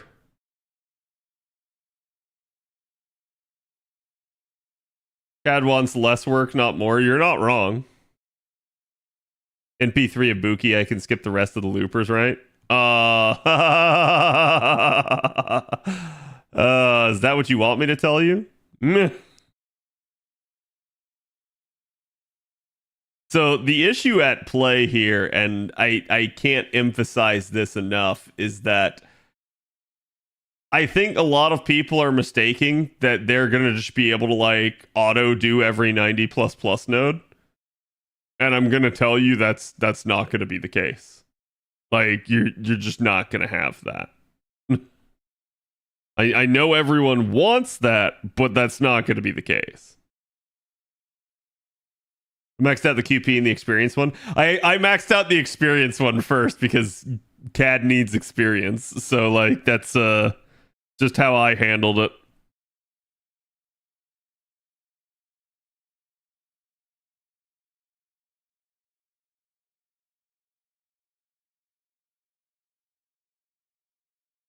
My Ibuki's gonna have to live at NP1. I mean, it's fine. Even at NP1, she's still a really capable unit. But yeah, just don't expect her to like be a one size fits all. Yeah, okay, I'll do it. Burgundy Striker Raz. Thank you for the follow. Welcome. I'm hoping to max out the Dust and Feather one next. Yep. Yeah, I did ice because in a weird way, ice is used for like everybody's appends. So it was one of the materials that they really jacked up when they released the append system. I know not everyone's gonna be like, oh well, I don't want to do the appends, blah blah blah blah. Regardless, the whole reason that I did it is because I do have robust plans for the appends. So I said, like, hey, I'm going to need a ton of ice. I think I am already met for my immediate needs, but I kind of realized, like, I probably should cook a little bit more and, like, try to get like, some spares left over, especially for things like class score and stuff like that. Oh, there you go. See, that was a proc chat. Now because of that, I just saved myself some embers. I totally haven't been unmuting her. I'm sorry.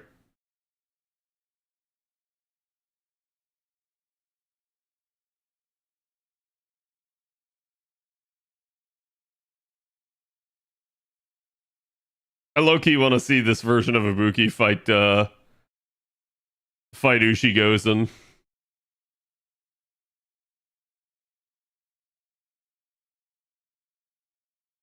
Oh, hold on.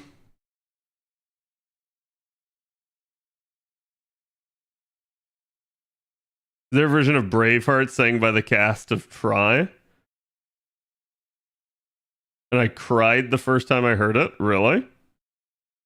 Oh! There we go. Another proc there.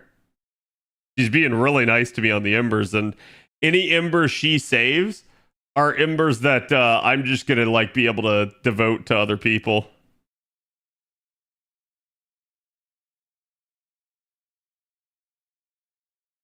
Ascension 2 or bust? I'm actually not the hugest fan of Ascension 2.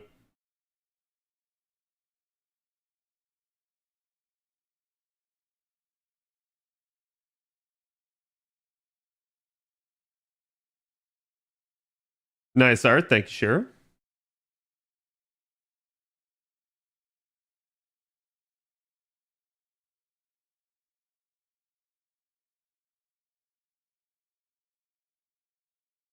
Yep. Right smack in the halfway.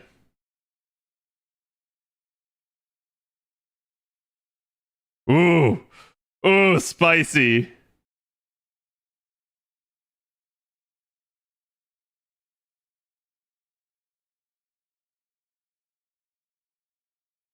I guess your catalyst worked, indeed. That's not half.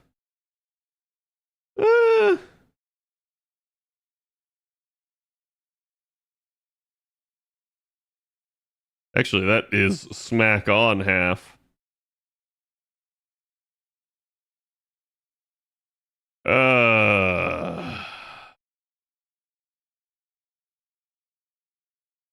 Gotta love the proc fishing here, chat. If I'd calculated that right, I'd have been fine.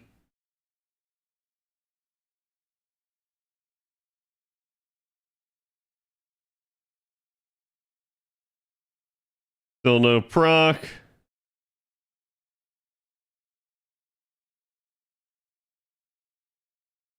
There we go. Boom, got it that way. Yeah, so taking a look at her ascension forms, right? You've got the third ascension form. Like I said, I actually really like it. First ascension form is not bad either. The third one is actually the worst to me. Like, I don't think it's bad, but like to me, it's just kind of odd. Whereas, like, I actually do like the look of it. Stage 1 is by far my favorite. Yeah. Okay. Summer Scotty's banner really dropped 12 a.m. on Friday. No, it should be Thursday. Right? Am I off my rocker, chat? Wednesday night going into Thursday? Yeah. Okay. I was like, could have sworn it was that way.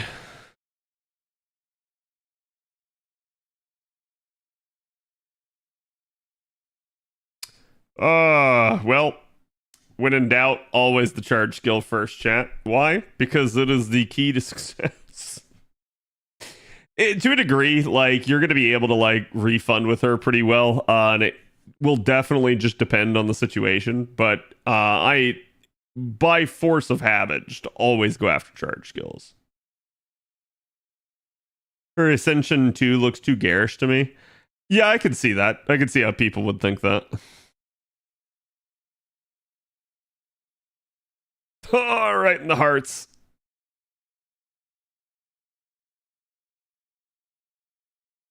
Where's Ibuki's design balance? Wait, what do you mean? That's her targetable. I'm gonna need more lamps. Yep. I tell you guys, like, everyone complains about the bronze materials, but to a degree, the bronze materials have largely been resolvable by virtue of, like, lottos and stuff, right? This has just kind of been the thing, but I feel like everybody and their brother kind of goes like, it's not a big deal. I don't necessarily, like, need to go that hard in the lotto. And then they end up running out of materials, and then they complain about the bronze mats. Now, I'm not going to say that bronze mats haven't been difficult in some regard, but usually you're given a ton of them. The ones that actually suck to farm, gold mats. Screw gold mats. Oh my god. If you have to actually farm gold mats, they suck ass. Nobody should have to farm that. Was she on your Chaldea? Yeah. Yeah, like I said, I had already planned to, so. The only question was, how deep did I want to go? Black Ace, thank you for the follow. That's why I farmed gold, or farmed Bunyan for gold mats. Yeah, Bunyan's not bad. You guys are going to have another crack at another, like, infinitely scalable event with the T event coming up for Guda Guda this year as well. So you'll have that before the lotto. There's probably going to be a ton of questions as to, like, CAD, should I farm that or save for the lotto? And I'm going to tell you to save for the lotto. But there's definitely some measure of, like, maybe if you just have a ton of actual, like, apples and refills, that, like, there's nothing wrong with that. So that is another thing. November's the next lotto. Lambstorm Node is the worst one. Yeah. Is the event shop. Usually that's how I tell a lot of you guys to actually get, like, your stuff, right? It's basically the best bang for your buck ends up being the actual shop. And I understand why some people go like, hey, I don't have the time for it, but I highly recommend never skipping events. It is just way, way, way more to your advantage not to. Wait, what am I haven't even leveled her. Hold on. So that's usually what I try to do, is I try to go like, hey, I'm never skipping an event. I'm always collecting basically what I like to call full clearing a shop, which is not everyone's definition, but it's just the concept of it's probably a good idea to get as much resource-wise as you can out of a shop.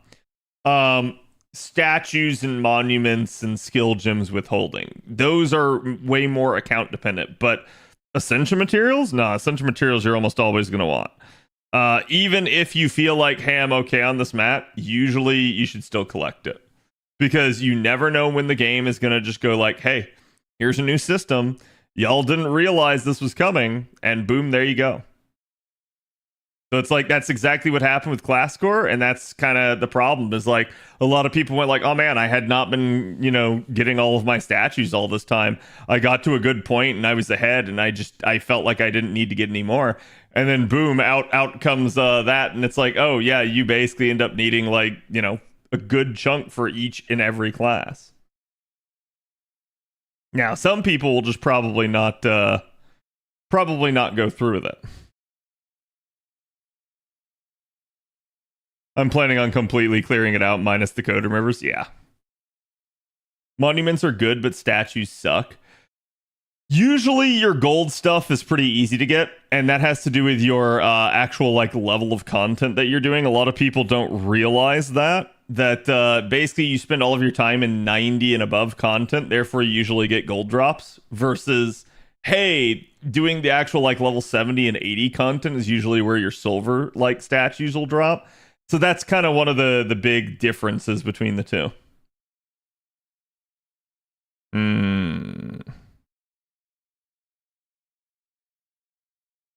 I'm planning on completely clearing it out minus the code removers.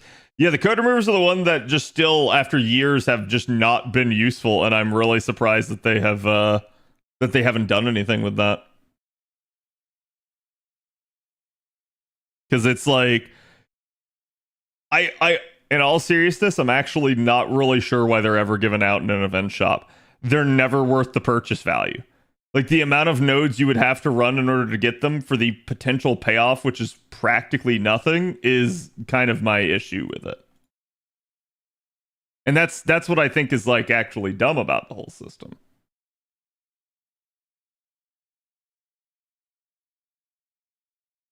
Monuments are good, but statues suck. Yeah. For 7 long years, my Herc is NP2. Woo Gacha. Congratulations. I mean, the only issue is after 7 long years, do you even need your Herc now, right?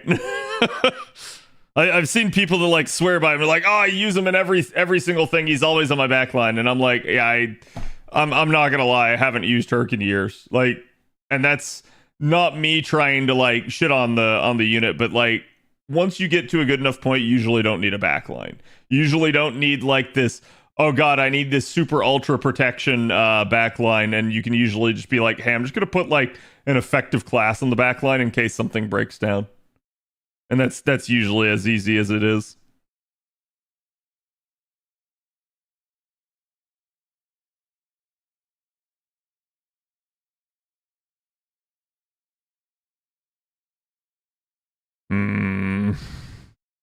Gonna back out one of those.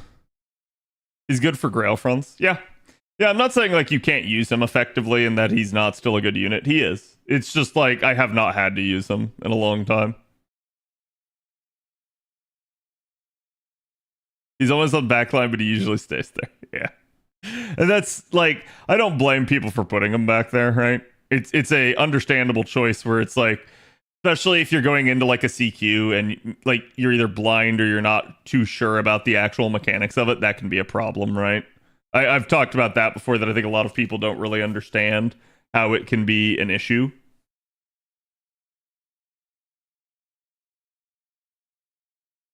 A sign of welfare's Nero is the only 4-star I actually use the most.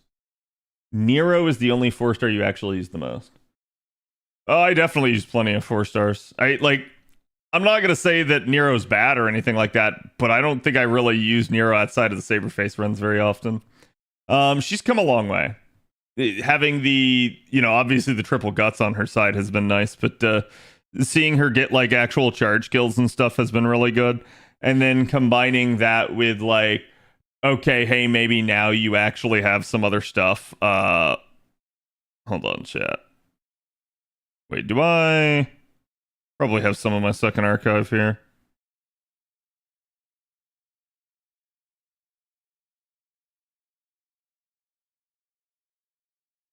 Yeah, just gonna pull out that much for right now.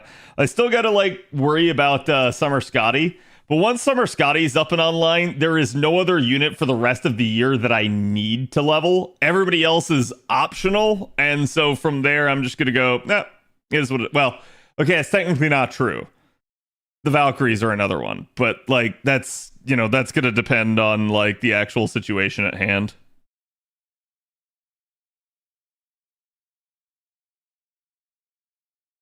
Reminder to use your remaining CE tickets if you haven't. This time is running out. Carrying FGO is carrying. You're talking about the anniversary CE exchange? Yeah. Burrito Mart? Oh no, but like Burrito Mart's during a lotto, right? So like by the time we get to that point, I will definitely have the embers by which to level her. So like I'm not worried about that. How are you doing on shells? I'm very low on shells. I'm not too worried about it though, because the shells literally only needed to last me until, is it Ilia Fest?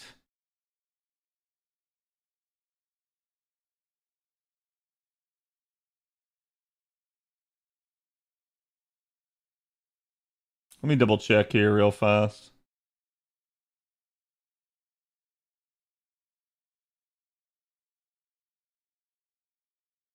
No, it's not Ilia Fest.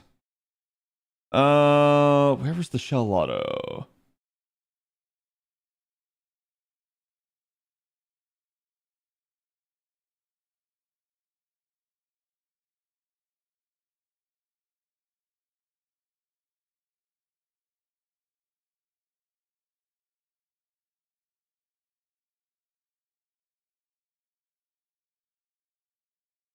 Is it Nemo? Yeah. It was Nemo. Okay, so I got to make it all the way until the end of next year. That's not as good as I thought. I'm not worried about it though. Like usually I get enough, and if I end up low, I farm some. Oh, right. No, I don't have to worry about that. I only have to make it till the end of the year. But why, Cad? Why do you only have to make it till the end of the year? Well, I'm glad you asked, Diligent Chatter. Because there's this little thing called Ordeal Call. And basically, once we start getting the actual like storm pod nodes and we get the actual like shell node, you're not gonna need shells after that. Like you're literally just gonna go into Ordeal Call and sit on that shell node because that's gonna be the only thing you can do really. So like I'm actually kind of trying to low bar until that point. Because that's basically the issue that I'm gonna be dealing with. Yeah, that's too much.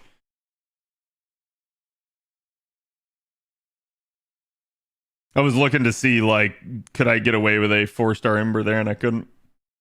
How'd your Annie rolls go, Cat? I was on FGO break.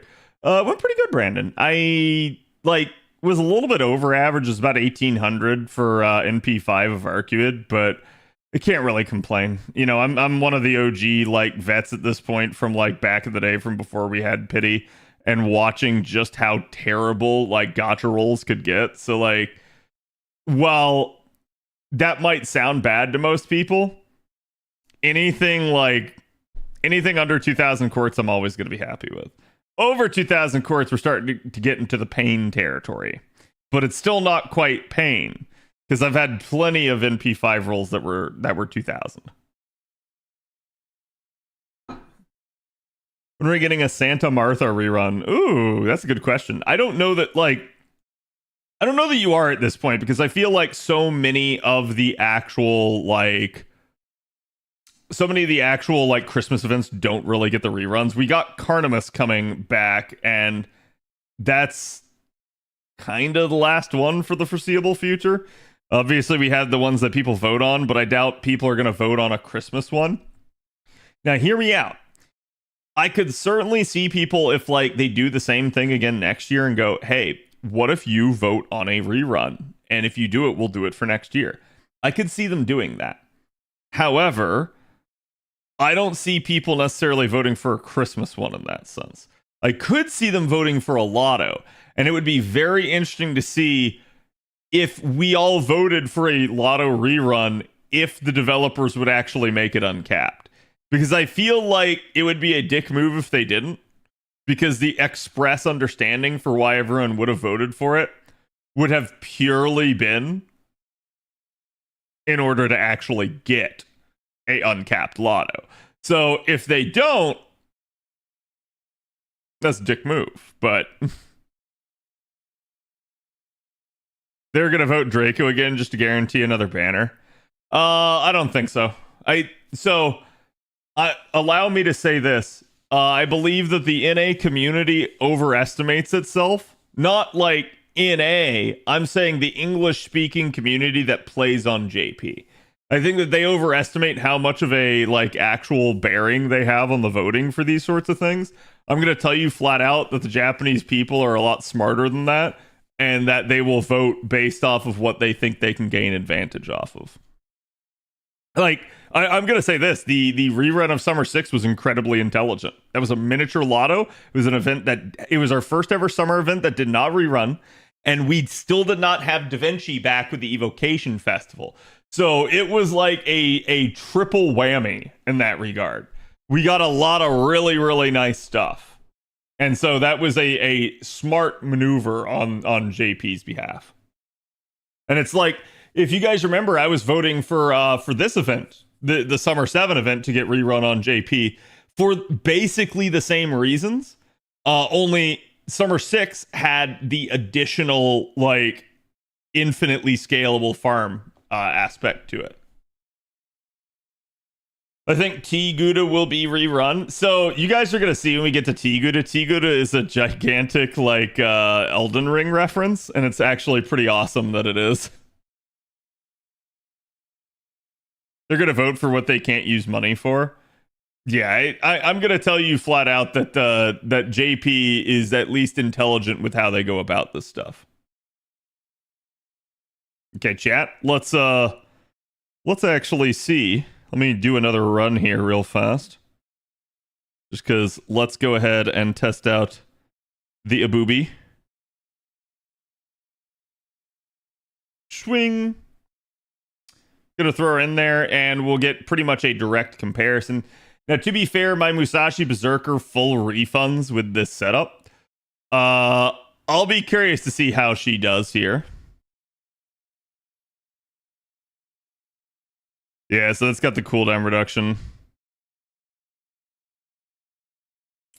How do I want to handle this? So I don't have her append unlocked. I probably should.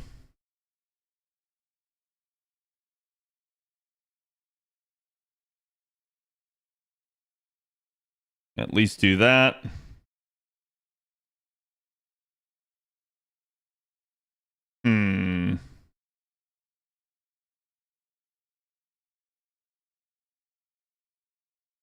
Yep.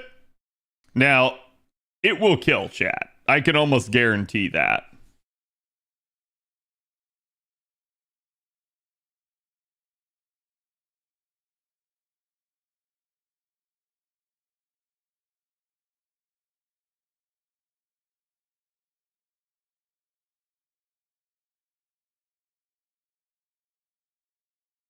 Boom. Okay. Definitely solid damage for an NP1. Now, keep in mind it's damage bonus, so you could expect that sort of thing. And there you go. Yeah, we full refounded. I can't see how much she overshot by because I don't have NP2 yet, but we'll be working on that one tomorrow. And as a result, then, yeah, now you get to see the sped up version of the NP.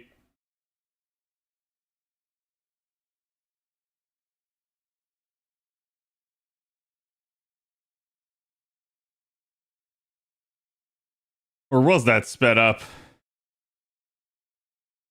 Huh. You didn't have Ibuki's second ascension? You're right, I didn't put it in Ibuki's second ascension. Too bad.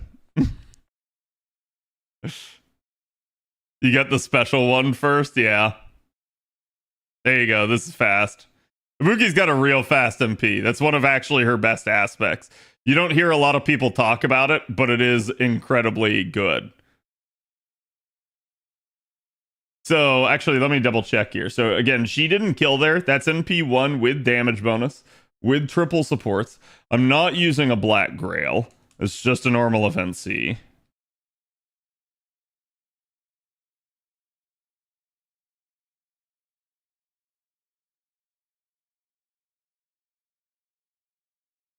And Nido Assassin is Sky Attribute. So, that's part of the reason she didn't fall for the super effective. If she did, she would have been dead. But that's just something you guys are going to have to understand, is that Ibuki will scale really well if somebody's in her niche. If not, you need to be careful, and you definitely need to, like, pay attention to how you're going to run it. Salt 3PO, thank you for the follow. Welcome. Okay. Her NP effects are insane. Yeah. Also, no attack skills from Merlin and Castore. True. Yeah. And you could definitely use that to spruce it up a bit, right? Oh, there we go. All the master missions done. Schwoomp. It's always nice to get that stuff done ahead of time. That's basically what it's like. So let's get prepped for the video now, chat, since again, I know y'all are waiting on that.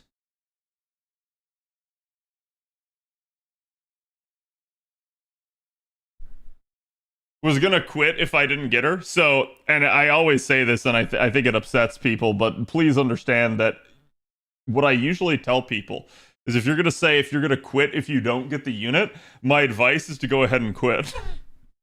And here's why. If you hinge your playing the game on whether or not you get a unit that can obviously return at some point, eventually something's gonna get you. So it's better to just quit now and save yourself annoyance and money, right? Like, that's why I say it. I'm not saying it to be a dick. It's more to like have yourself question your own method of thinking and whether or not it's worth thinking about things that way. Have you fallen victim to deer rot? Yeah, I mean, I'm watching my dear Nokotan. Quit now and save yourself the pain, pretty much. And I'm just gonna say again, at the end of the day, whether or not you continue to play the game should not be dependent on an individual character. It should be independent on you having fun with the game, right? I feel like that is the truth of this, regardless of the game, and needs to be stated probably more for FGO.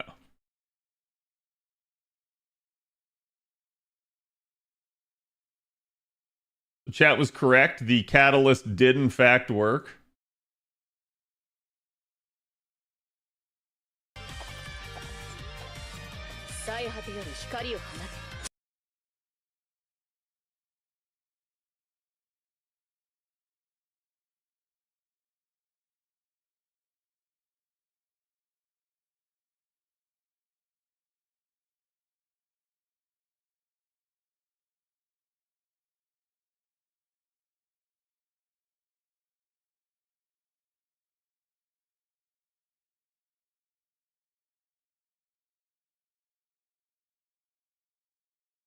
Okay.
Hmm.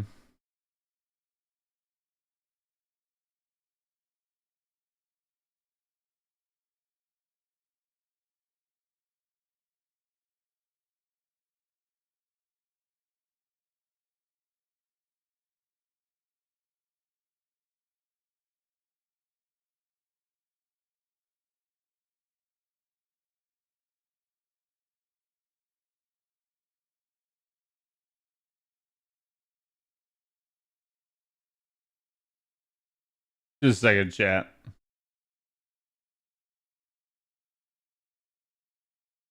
I'm trying to get a handle for the schedule.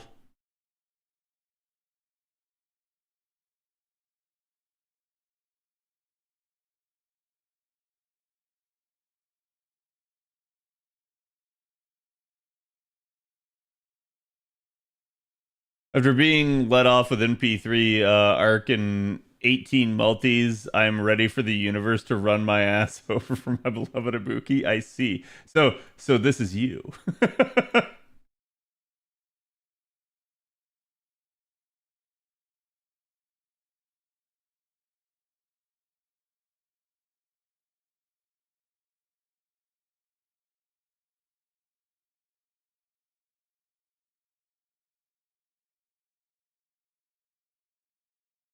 Whee!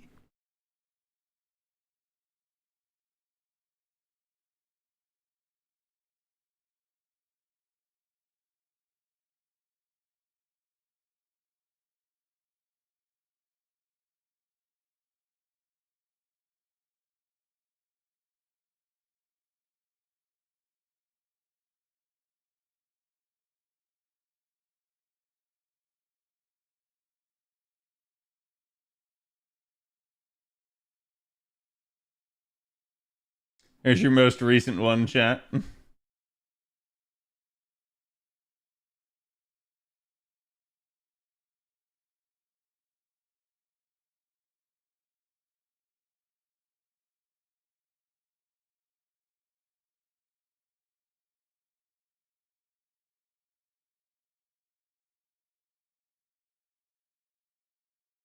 Had the assistance of Mr. Two Love Trouble. Trouble.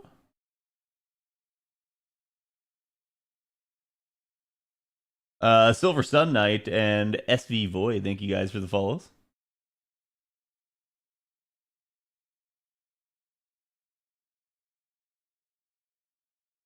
Gib Mushishi? No. No Mushishi.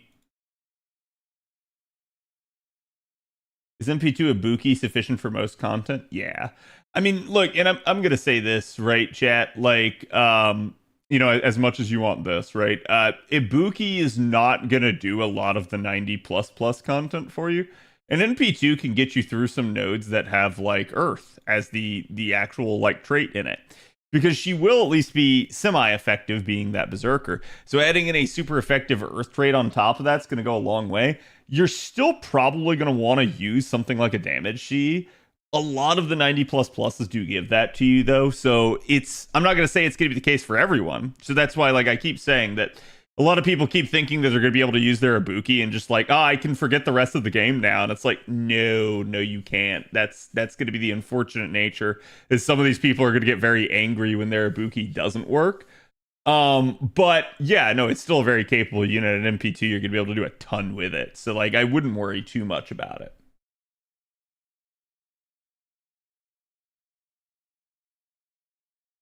Oh, actually, oh, hold on here. Hold on here. Okay, I had to double check to make sure I was not gonna accidentally show something again. Because that's just been my my like luck here lately. I kind of like the idea of 90 plus messing up Omni farming.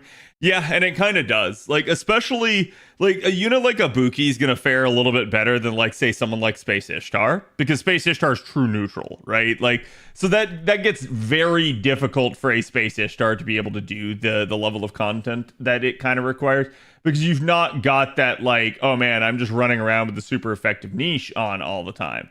And that's, I think, a major factor that a lot of people need to consider, is that like, how effective is your unit, right? You're going to have a robust Ibuki and it's going to get you far, but it's not going to be the solution to everything. It's really going to depend on the Earth. So what do you do when the node is man? What do you do when the node is sky? What do you do when the node is fucking star? Which is exactly what one of the the fest nodes is coming up here. And I'm not going to say an Ibuki can't do the node. I'm going to say you're going to see people trying to flex their like basically NP5 120 Ibuki. And they will probably be able to do a bunch of stuff with it. But your average person, usually when I'm talking about that stuff, that's not who I'm talking to. Because I understand that like not everyone's going to be able to sit down and just roll for NP5 and go ape shit, right? Okay, so one of the things I really wanted to bring up here was basically this past Annie. Was it August? My blind, was it July? It was July. Okay. And then, well, NA's anniversary.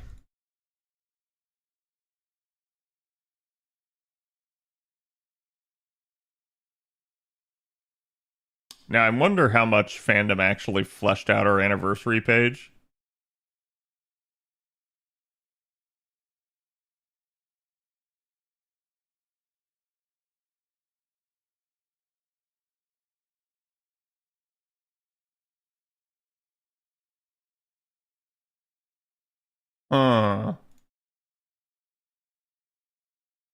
Yeah, okay, they didn't include the Destiny order in here, which is really weird.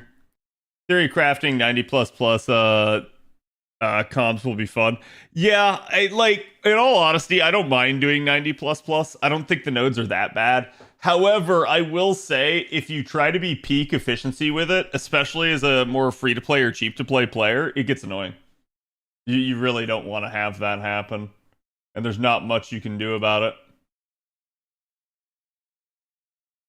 We actually going to translate? Okay, there we go.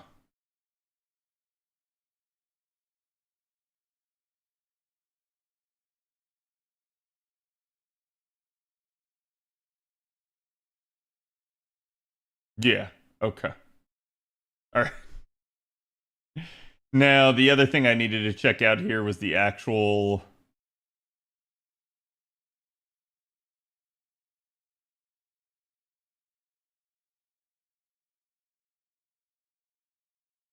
I think it's attraction, stage. I think it's stage. Yes, there we go.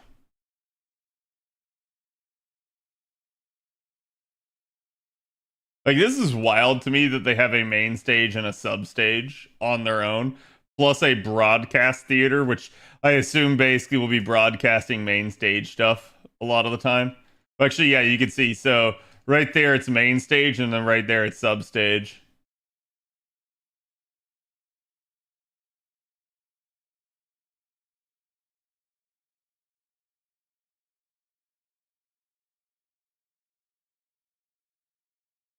You can make 90 plus plus guides, or is it a bad idea? Video guides. A lot of work would go into that. I'm not going to say it's necessarily worth. Like, it's maybe especially for something like this first one to get people in the right mindset, but I wouldn't worry about it too much. And I'm dead serious on that. Don't try to like get super anxious about this sort of thing. You could try to treat it like lotto comps and stuff like that, but the reality is, guys, for most of these 90 plus plus nodes, you're going to be nat APing. It's really not a big deal. So like, it's just kind of do what you're going to do. Is that Lady Avalon in Nightingale's costume for your chat art? Hell yes, it is. Highly dependent on getting the right cards. I wouldn't say that. Like it can be right, but it depends on the NP levels that you're working with. It depends on whether or not you're taking damage bonus units, damage bonus C, that sort of stuff. And again, if you guys want any sort of like idea as to how to like think about and approach 90 plus plus, I made a video on it, so feel free to like go check that out. I talk about, because again, I'm somebody that's done them all on JP. I talk about kind of how like I approach it and how I thought about it. So remember, CAD suck is a thing. Indeed it is.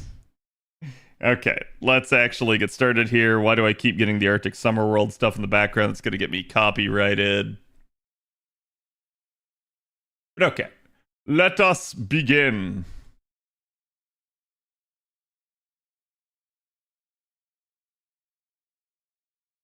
Actually, hold on. I think this is 8-3.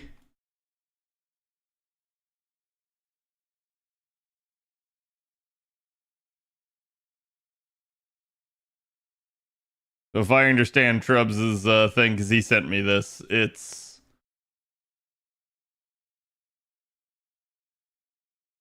10 a.m. Tokyo time to 6 p.m. Tokyo time. Let's double check here.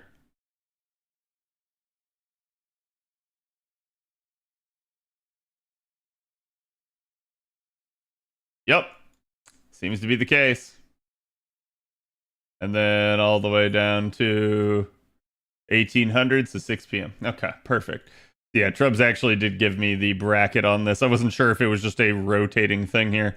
So this will basically be 9 p.m. Eastern is when it's going to start. So it's actually going to start during my live stream time, basically, on Friday, August 2nd. So that'll be pretty cool because this will actually be right after I debut, pretty much. And so we'll be able to like hand things off to Mr. Trubs. He'll be live translating it. I highly recommend you guys check him out. And I will obviously drop in a lot of like good stuff in there. Okay, let me just make sure I'm cognizant of the order of things.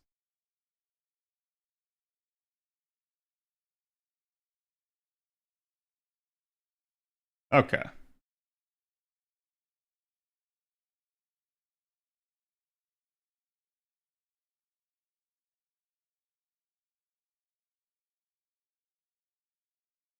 Chat, my hair is a mess. It's getting like ridiculously long. I don't know if chat can tell, but like my hair is just like at this point. Okay. Do I use FGA? No, I don't. I'm somebody that manually farms everything. I'm not really a fan of botting. Okay. Hey guys, my name's Khadroth, and today we're going to be talking to you about JP's upcoming anniversary. You guys know I mostly cover a lot of NA stuff, but I do try to keep you guys prepared for things that are going to happen on JP. I do end up playing that server a ton as well, so I figured it would be a good idea to kind of talk about what's probably going to get discussed and things you might expect to see upcoming this anniversary. Now, a good chunk of this will be relatively informational, but there may be some conjecture in. I will try to denote when that's the case so that you guys understand when I'm offering my opinion as opposed to, hey, this is cold hard fact. You'll probably be able to tell if I'm not talking about something immediately directly on the screen. So, obviously, to begin with here, we do have the actual JP anniversary website that they've set up. It's pretty snazzy looking. There's a lot of different stuff in here, including how to like purchase tickets and the goods that'll be available on it. But the main usage of it for our video here is going to be talking about the actual scheduling and kind of what to expect on that. Anniversary will be starting on the 3rd. It's basically going to be happening at a interesting time period here because it's going to be about 9 p.m. Eastern time is when it's going to be really starting for the first day. There's going to be 2 different days for the anniversary. That's going to be Friday, August 2nd for us at that time period because it's going to be 10 a.m. in Japan on the 3rd. So that's going to be about the time that I'm using. But again, you guys can see we do have Pacific time in here at 6 p.m., Mountain time at 7, and Central time at 8 p.m. So keep in mind that it may be different depending on your time zone, but y'all can see it here at least. So again, this is going to be the time for day 1 and its begin. Day 2 will be the exact same deal, only the day after that. So it's going to essentially for us be Saturday, August 3rd, basically at 9 a.m. Or sorry, 9 p.m. And then it's going to last for several hours. This one actually goes an hour later than the prior day did, and that's because this is when a lot of the big anniversary announcements are going to be talked about. We'll talk about that kind of and what you guys can expect in that regard. So again, I just wanted to get you guys prepared for understanding that there will be 2 actual days. Sundays where a lot of the main stuff should get announced. You guys could expect that that's going to be the day that we actually get, again, things like the GSSR and all that sort of good stuff. So keep that in mind. It'll probably happen towards the end of the 2nd day, as again, they're going to try to like prep everything ahead of time. Now, before you're thinking, hey, you know what, then that means I don't need to pay attention on the very first day, let me go ahead and let you off with a warning. I highly recommend paying attention to the first day. Why? Because they often slip in unexpected announcements on the first day, including we have seen them before announce some of the summer units on the day prior. So I still recommend paying attention to both days. I understand not everybody can sit here and watch the entirety of the anniversary or be able to understand everything that's going on. Feel free to check out my buddy, Mr. Two Love Trouble, here on YouTube and Twitch. Again, he is a fantastic translator. He'll be live on both services, basically live translating all of this as it goes on. He's been doing it for years, and he is our trusted source of news on this sort of thing. But with that in mind, yeah, I do recommend at least kind of keeping an eye on things, because you can see they will be having all sorts of different activities, including a Chaldea radio station at 11 a.m. on the first day. Again, they're going to have various other live broadcasts. All of this should be covered. They're going to have, again, voice actors and actresses coming out, doing some fun stuff, talking shop about the game. And we will get probably a little bit of news, if not, a bunch of shenanigans going on. You'd also see they're going to have a special edition of the Type Moon Times, basically being broadcast from 1:30 p.m. JST to, again, whenever that is in your time. Keep in mind, we did show you guys the starting times there. Again, you're going to have people like Kawasumi, Kana Ueda, and Noriko Shimoya here for this, so expect that it will at least, probably be talking about something pretty interesting. And they did at least have a survey here that you guys could do, which is you and Fate Stay Night. But again, it is up to you if you want to take that. Just get on this website. It's fes.fate/go.jp. And then you'll be able to click on the stage button in the top right, and it'll bring you to this. I'll put the link in the description as well if I remember. If not, if someone links it in the comments, I'll appreciate that as well. But either way, that'll be how you can come in here and actually see all the same stuff that I'm looking at right here. We've got a cast variety stage that's going to be going on both the main and the sub stage at the same time. And then an expo live show basically right here, which is going to be performing live music. Now, for someone like me, that's an immediate no-no because of things like copyright. But you guys can see this will be a very, very interesting thing in that regard, that you're going to get to be able to hear some of the music from things like LB7 even kind of ahead of time, or if you guys have already experienced it, kind of getting to relive that again. So it's basically just going to be a nice concert for a lot of stuff, and that's all right there on the first day. I highly recommend paying attention to things like the Chaldea Radio and the Type Moon Times. That's going to be bigger stuff. Now, on Sunday here, you guys are going to end up with, again, sort of the prepping of the opening stage in the same way. It's also going to start at 10 a.m. their time.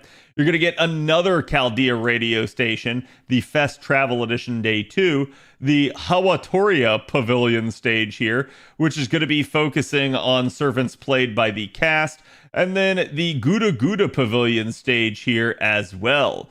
And then from there, you're going to get a Saber Wars Pavilion stage, which will definitely be another interesting one. And then another cast variety stage, which is called Secret Meeting of Experts here, the Makuhari Banquet.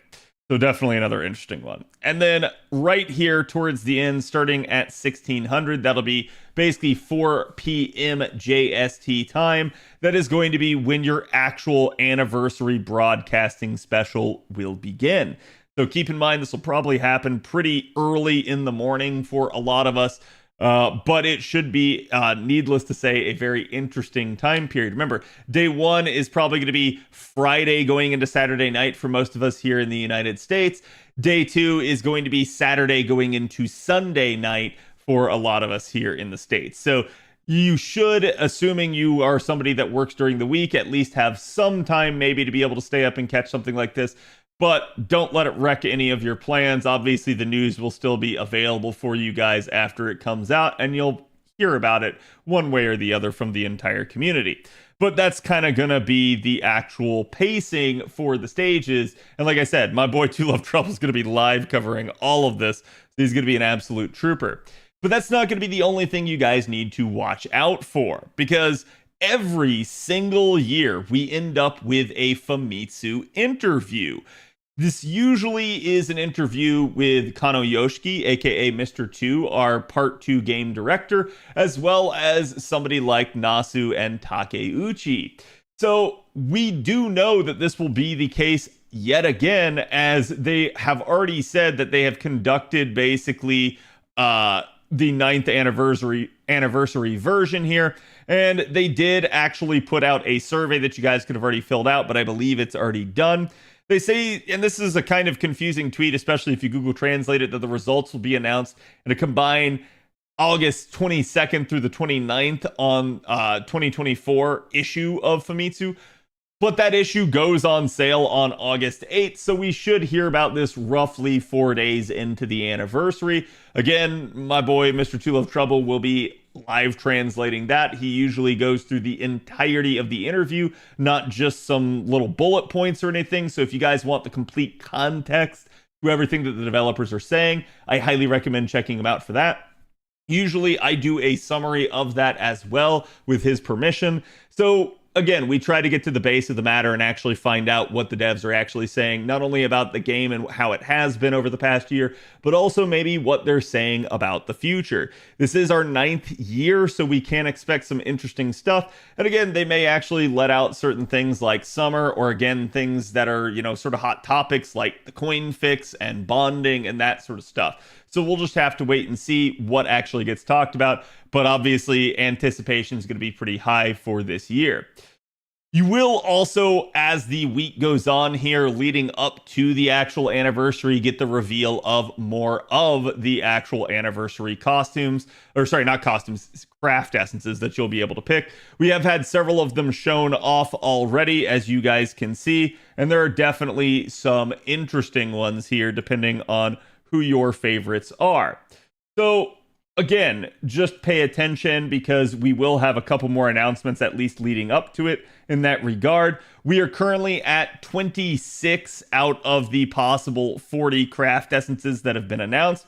So we've got about 14 more to get announced, all before the anniversary on the 3rd and 4th. So anticipate that we probably are either going to get a gigantic dump of them this Friday, which has been how they've been doing it, or we might just kind of get, you know, 3 more and then they just revealed all the remaining ones at the anniversary. Either way, we will probably find out a little bit more about that. We have had a couple more come out here that are just not part of the big picture that we showed off there. So definitely some really interesting ones, but I did want to talk about that.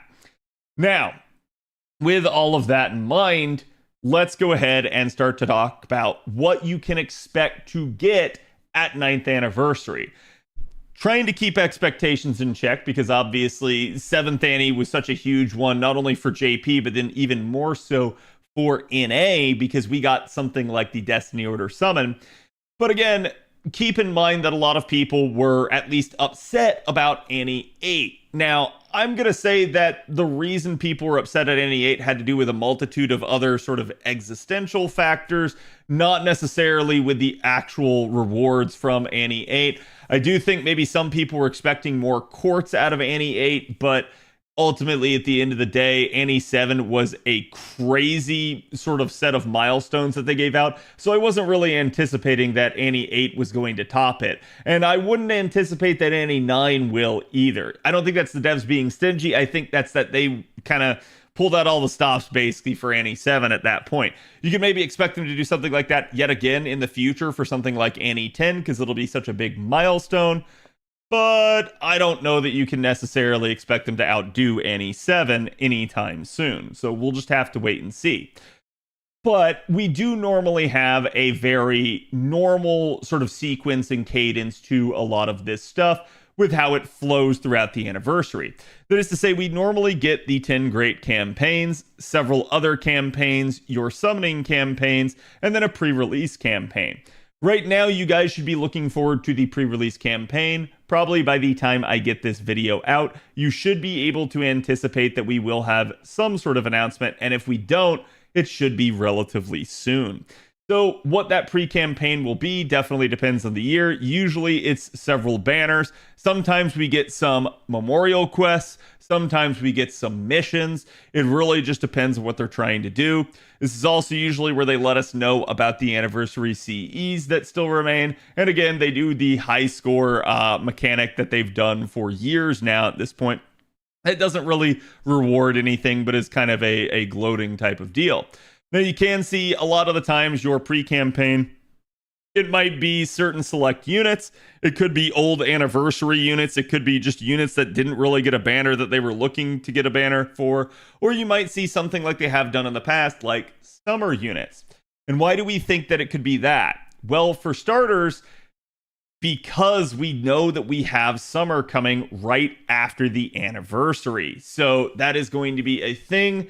We do know that the summer this year on JP will be Ordeal Call Prologue locked, so you need to get through LB7 and complete the prologue to Ordeal Call in order to be able to access this year's summer event on JP. Now is the perfect time to catch up on story on JP if you haven't already, as there are half-cost campaigns in place.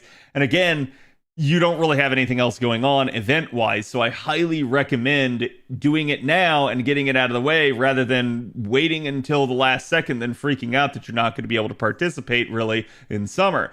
That is kind of what they're doing to try to make people catch up. I understand why people would be frustrated with that, but make sure that you're not one of the people caught out and actually get that done ahead of time.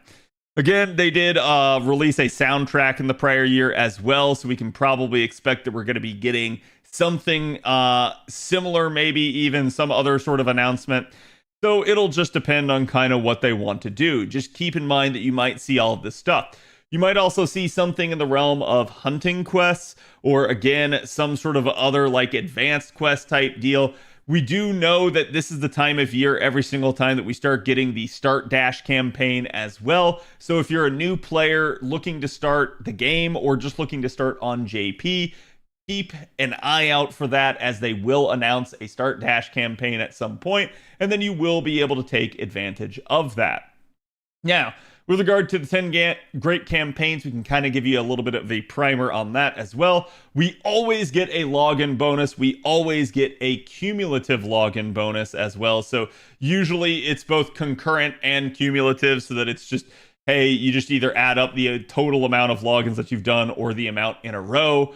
Again, we did get the Destiny Order Summoning campaign last year on JP. This was a big to-do. A lot of people had good feelings about it. Some people had mixed feelings, just depending on it being more money that the devs wanted you to spend, or maybe not getting the unit that they wanted. But still, I think it's a rather good system, and it's a really, really nice thing that they've added. The interesting part about this is I think a lot of people assumed that this was probably going to be a one-off for last year. But NA just got Destiny Order Summoning early by a year.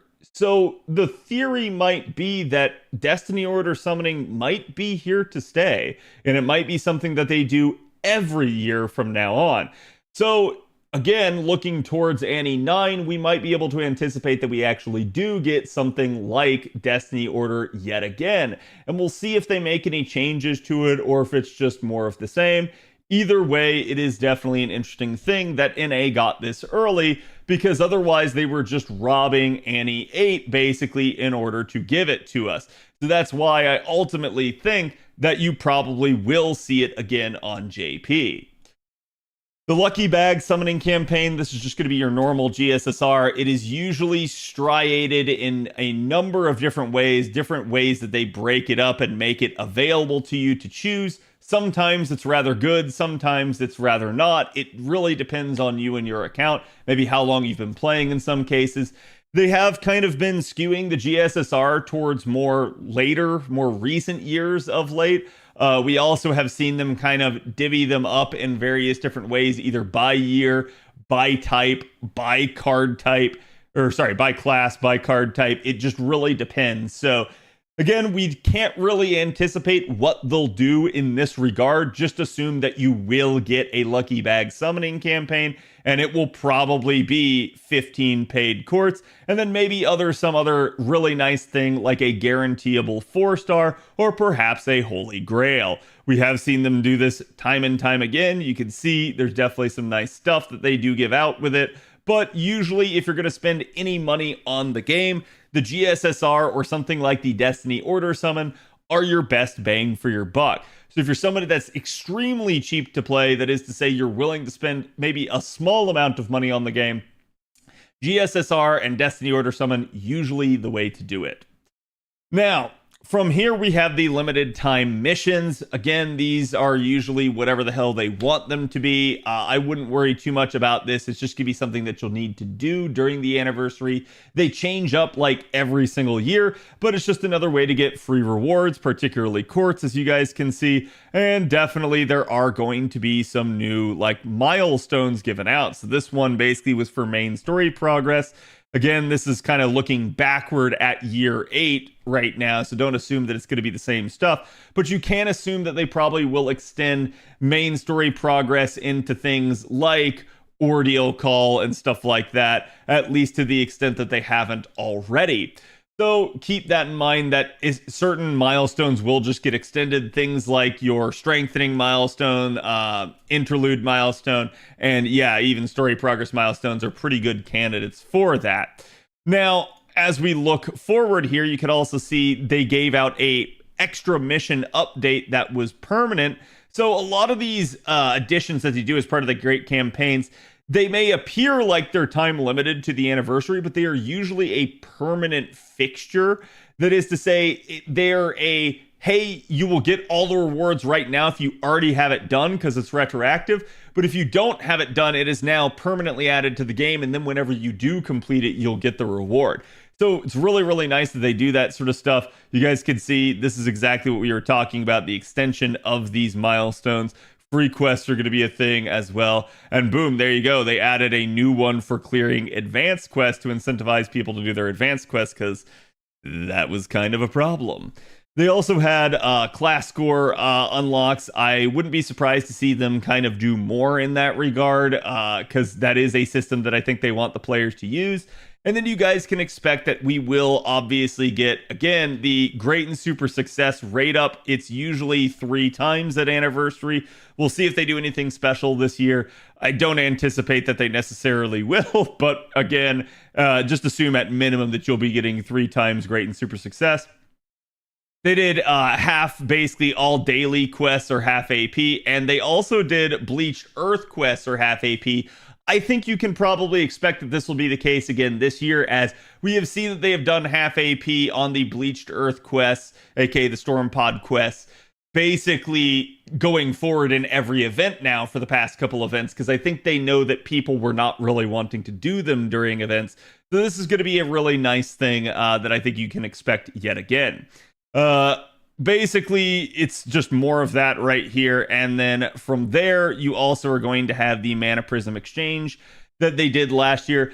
I think you can expect them to expand this. They will probably begin to add even more CEs to this because this is kind of what this is this is a way to reacquire old event craft essences that you maybe weren't playing the game at the time of or maybe missed out on. So it's a really, really nice system.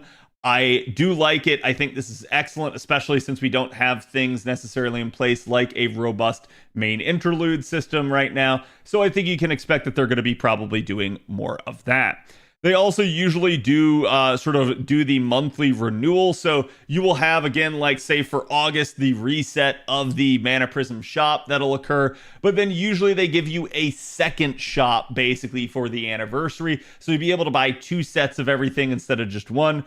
Definitely really, really nice. And this one was actually a permanent one where they did add the faux pas prints and a set of golden foes to the monthly Mana Prism shop from here on out. So this is really, really nice for people that want access to these things. But the unfortunate nature of it is that, yes, it will be dependent on you having Mana Prisms. So if you're somebody that's newer to the game, or you maybe don't go very hard in things like lottos, having a ton of Mana Prisms can be a bit of an issue, especially if you still have a ton of craft essences that you would like to buy.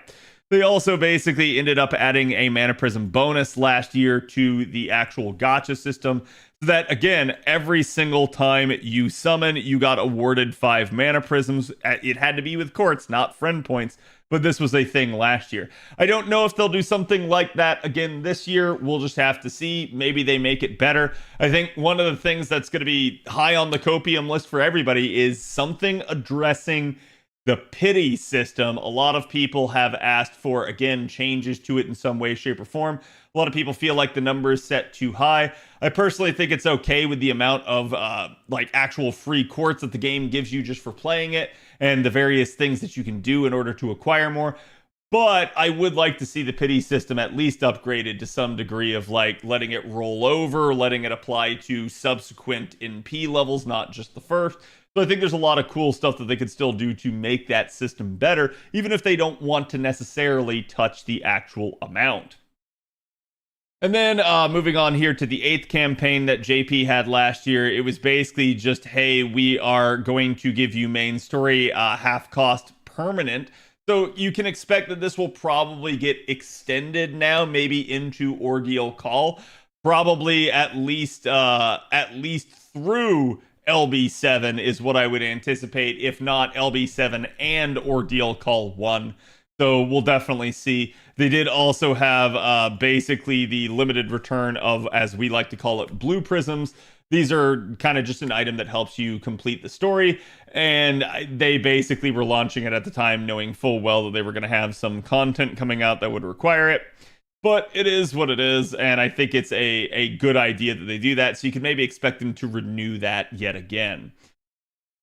We can expect that we'll probably get another permanent storage expansion. This kind of happens every year, and it's meant to help the players deal with the overall bloat of the game. That is, as more craft essences and servants keep getting added to the game, you just need more room to hold it all. So you guys could expect that'll be the case, particularly on the command code front. I think you're going to see that they're going to keep expanding that, even if they don't necessarily go with some of the others.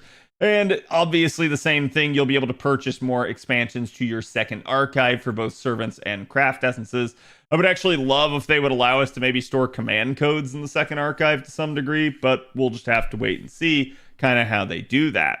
And then their final campaign was the servant strengthening quest. You can expect this yet again, because again, I think this has been a hot button issue for them at this point, that they are just not doing nearly the amount of strengthenings and interludes that they have in the past.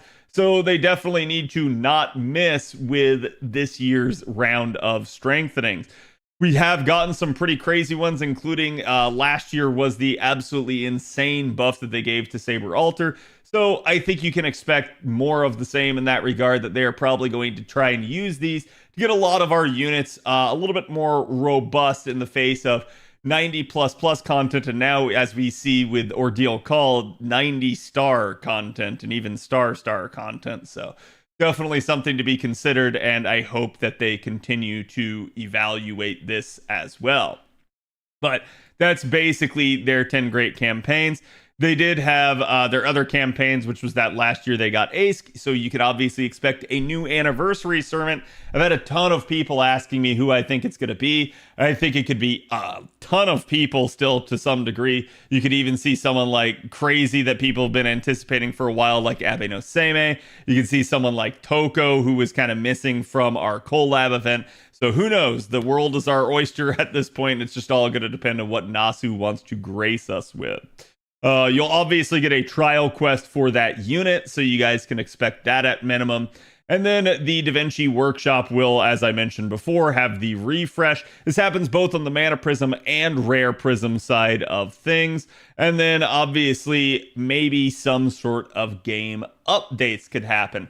So a lot of us are hoping that we maybe see some sort of additional addressing of the issue of bond. A lot of people are hitting bond 15 on a lot of their units on JP now, and people are wondering if they're ever going to expand the bond cap. People are wondering what they're going to do with bond craft essences. People are wondering what they're going to do with the coin system.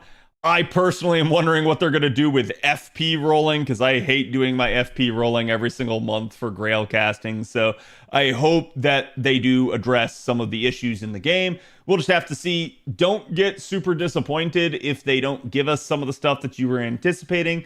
But naturally, I think at this point, the player base is looking for some answers on a couple of key issues. So hopefully at least one or two of them get addressed.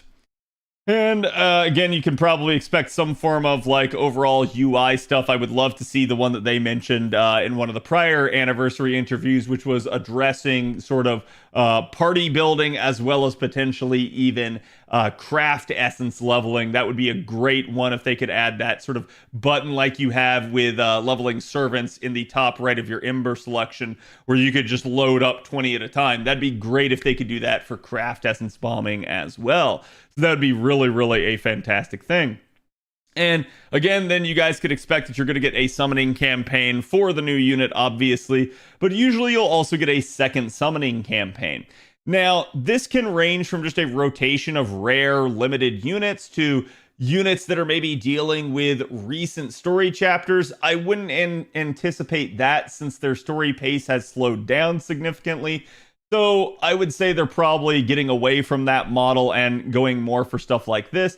But occasionally we do see them also put the prior year's anniversary servant in the gacha, so that could be a thing. Also, conspicuously enough, we are still waiting on the 30 million downloads campaign. That's something that a lot of people are anticipating. I am hoping that they don't try to combine that with anniversary. That would be potentially bad, as it might screw us out of some easy rewards, as they would use it as a cheap hype up. But I hope they don't do something like that. But the reason I bring that sort of thing up is because one of the units we're still waiting on to come back was NA's anniversary unit this year, and that's Arcuid. She has still not had a rerun banner since her original run. A lot of people are thinking she's going to be the 30 million downloads campaign, so she might happen there, or she might happen in a banner like this, where they maybe bring back one of the older anniversary units that you haven't seen in some time. So we'll just have to wait and see. Maybe they do a actual banner of all prior anniversary units on rotation. That would actually be really cool. So we'll just have to wait and see kind of what they do in that degree. But again, I think that's really what you guys can expect. Expect some news about summer. Expect them to give out that interview. Expect that it's going to be at least 2 days of pretty awesome content coming out of JP. And I hope this primer here gets you excited for what's to come. So thank you guys for watching. I appreciate it. Again, if you like the video, make sure you like, comment, and subscribe. I always appreciate the support. And don't forget to go check out my buddy, Mr. Two Love Trouble, as I mentioned before, as he will be covering all of the JP anniversary content, live translating it on the fly. So thank you guys for watching, and have a good one. Okay, whew! I was running out of voice there.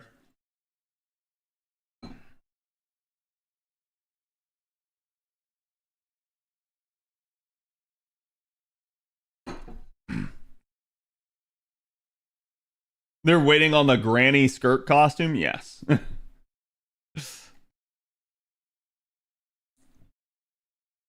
night, Zafir. Maybe I should save resources after getting Summer Scotty. Yeah, that's definitely something you can do. You need some tea. I have water. I'll be fine. But if I do a longer video like that where I'm talking a bunch and trying to project, I often don't get the actual time to rest my voice, and that can be a little bit of an issue. Now, chat.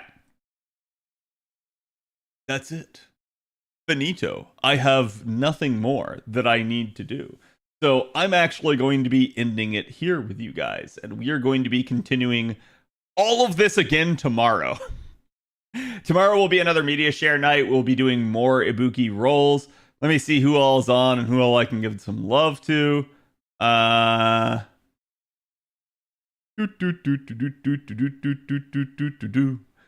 see a Mr. Fox for us on.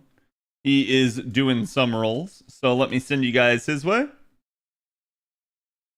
But again, thank you guys for being here. I appreciate it. Thank you guys for all the support. I hope you guys liked the video. Like I said, we'll be getting it out to you guys shortly. And if you didn't already roll, or you plan to still roll in the future, good luck. I hope you guys all had luck on the rolls that you already did. And I will see you guys for the next one. Have a good evening, and go give Fox my love.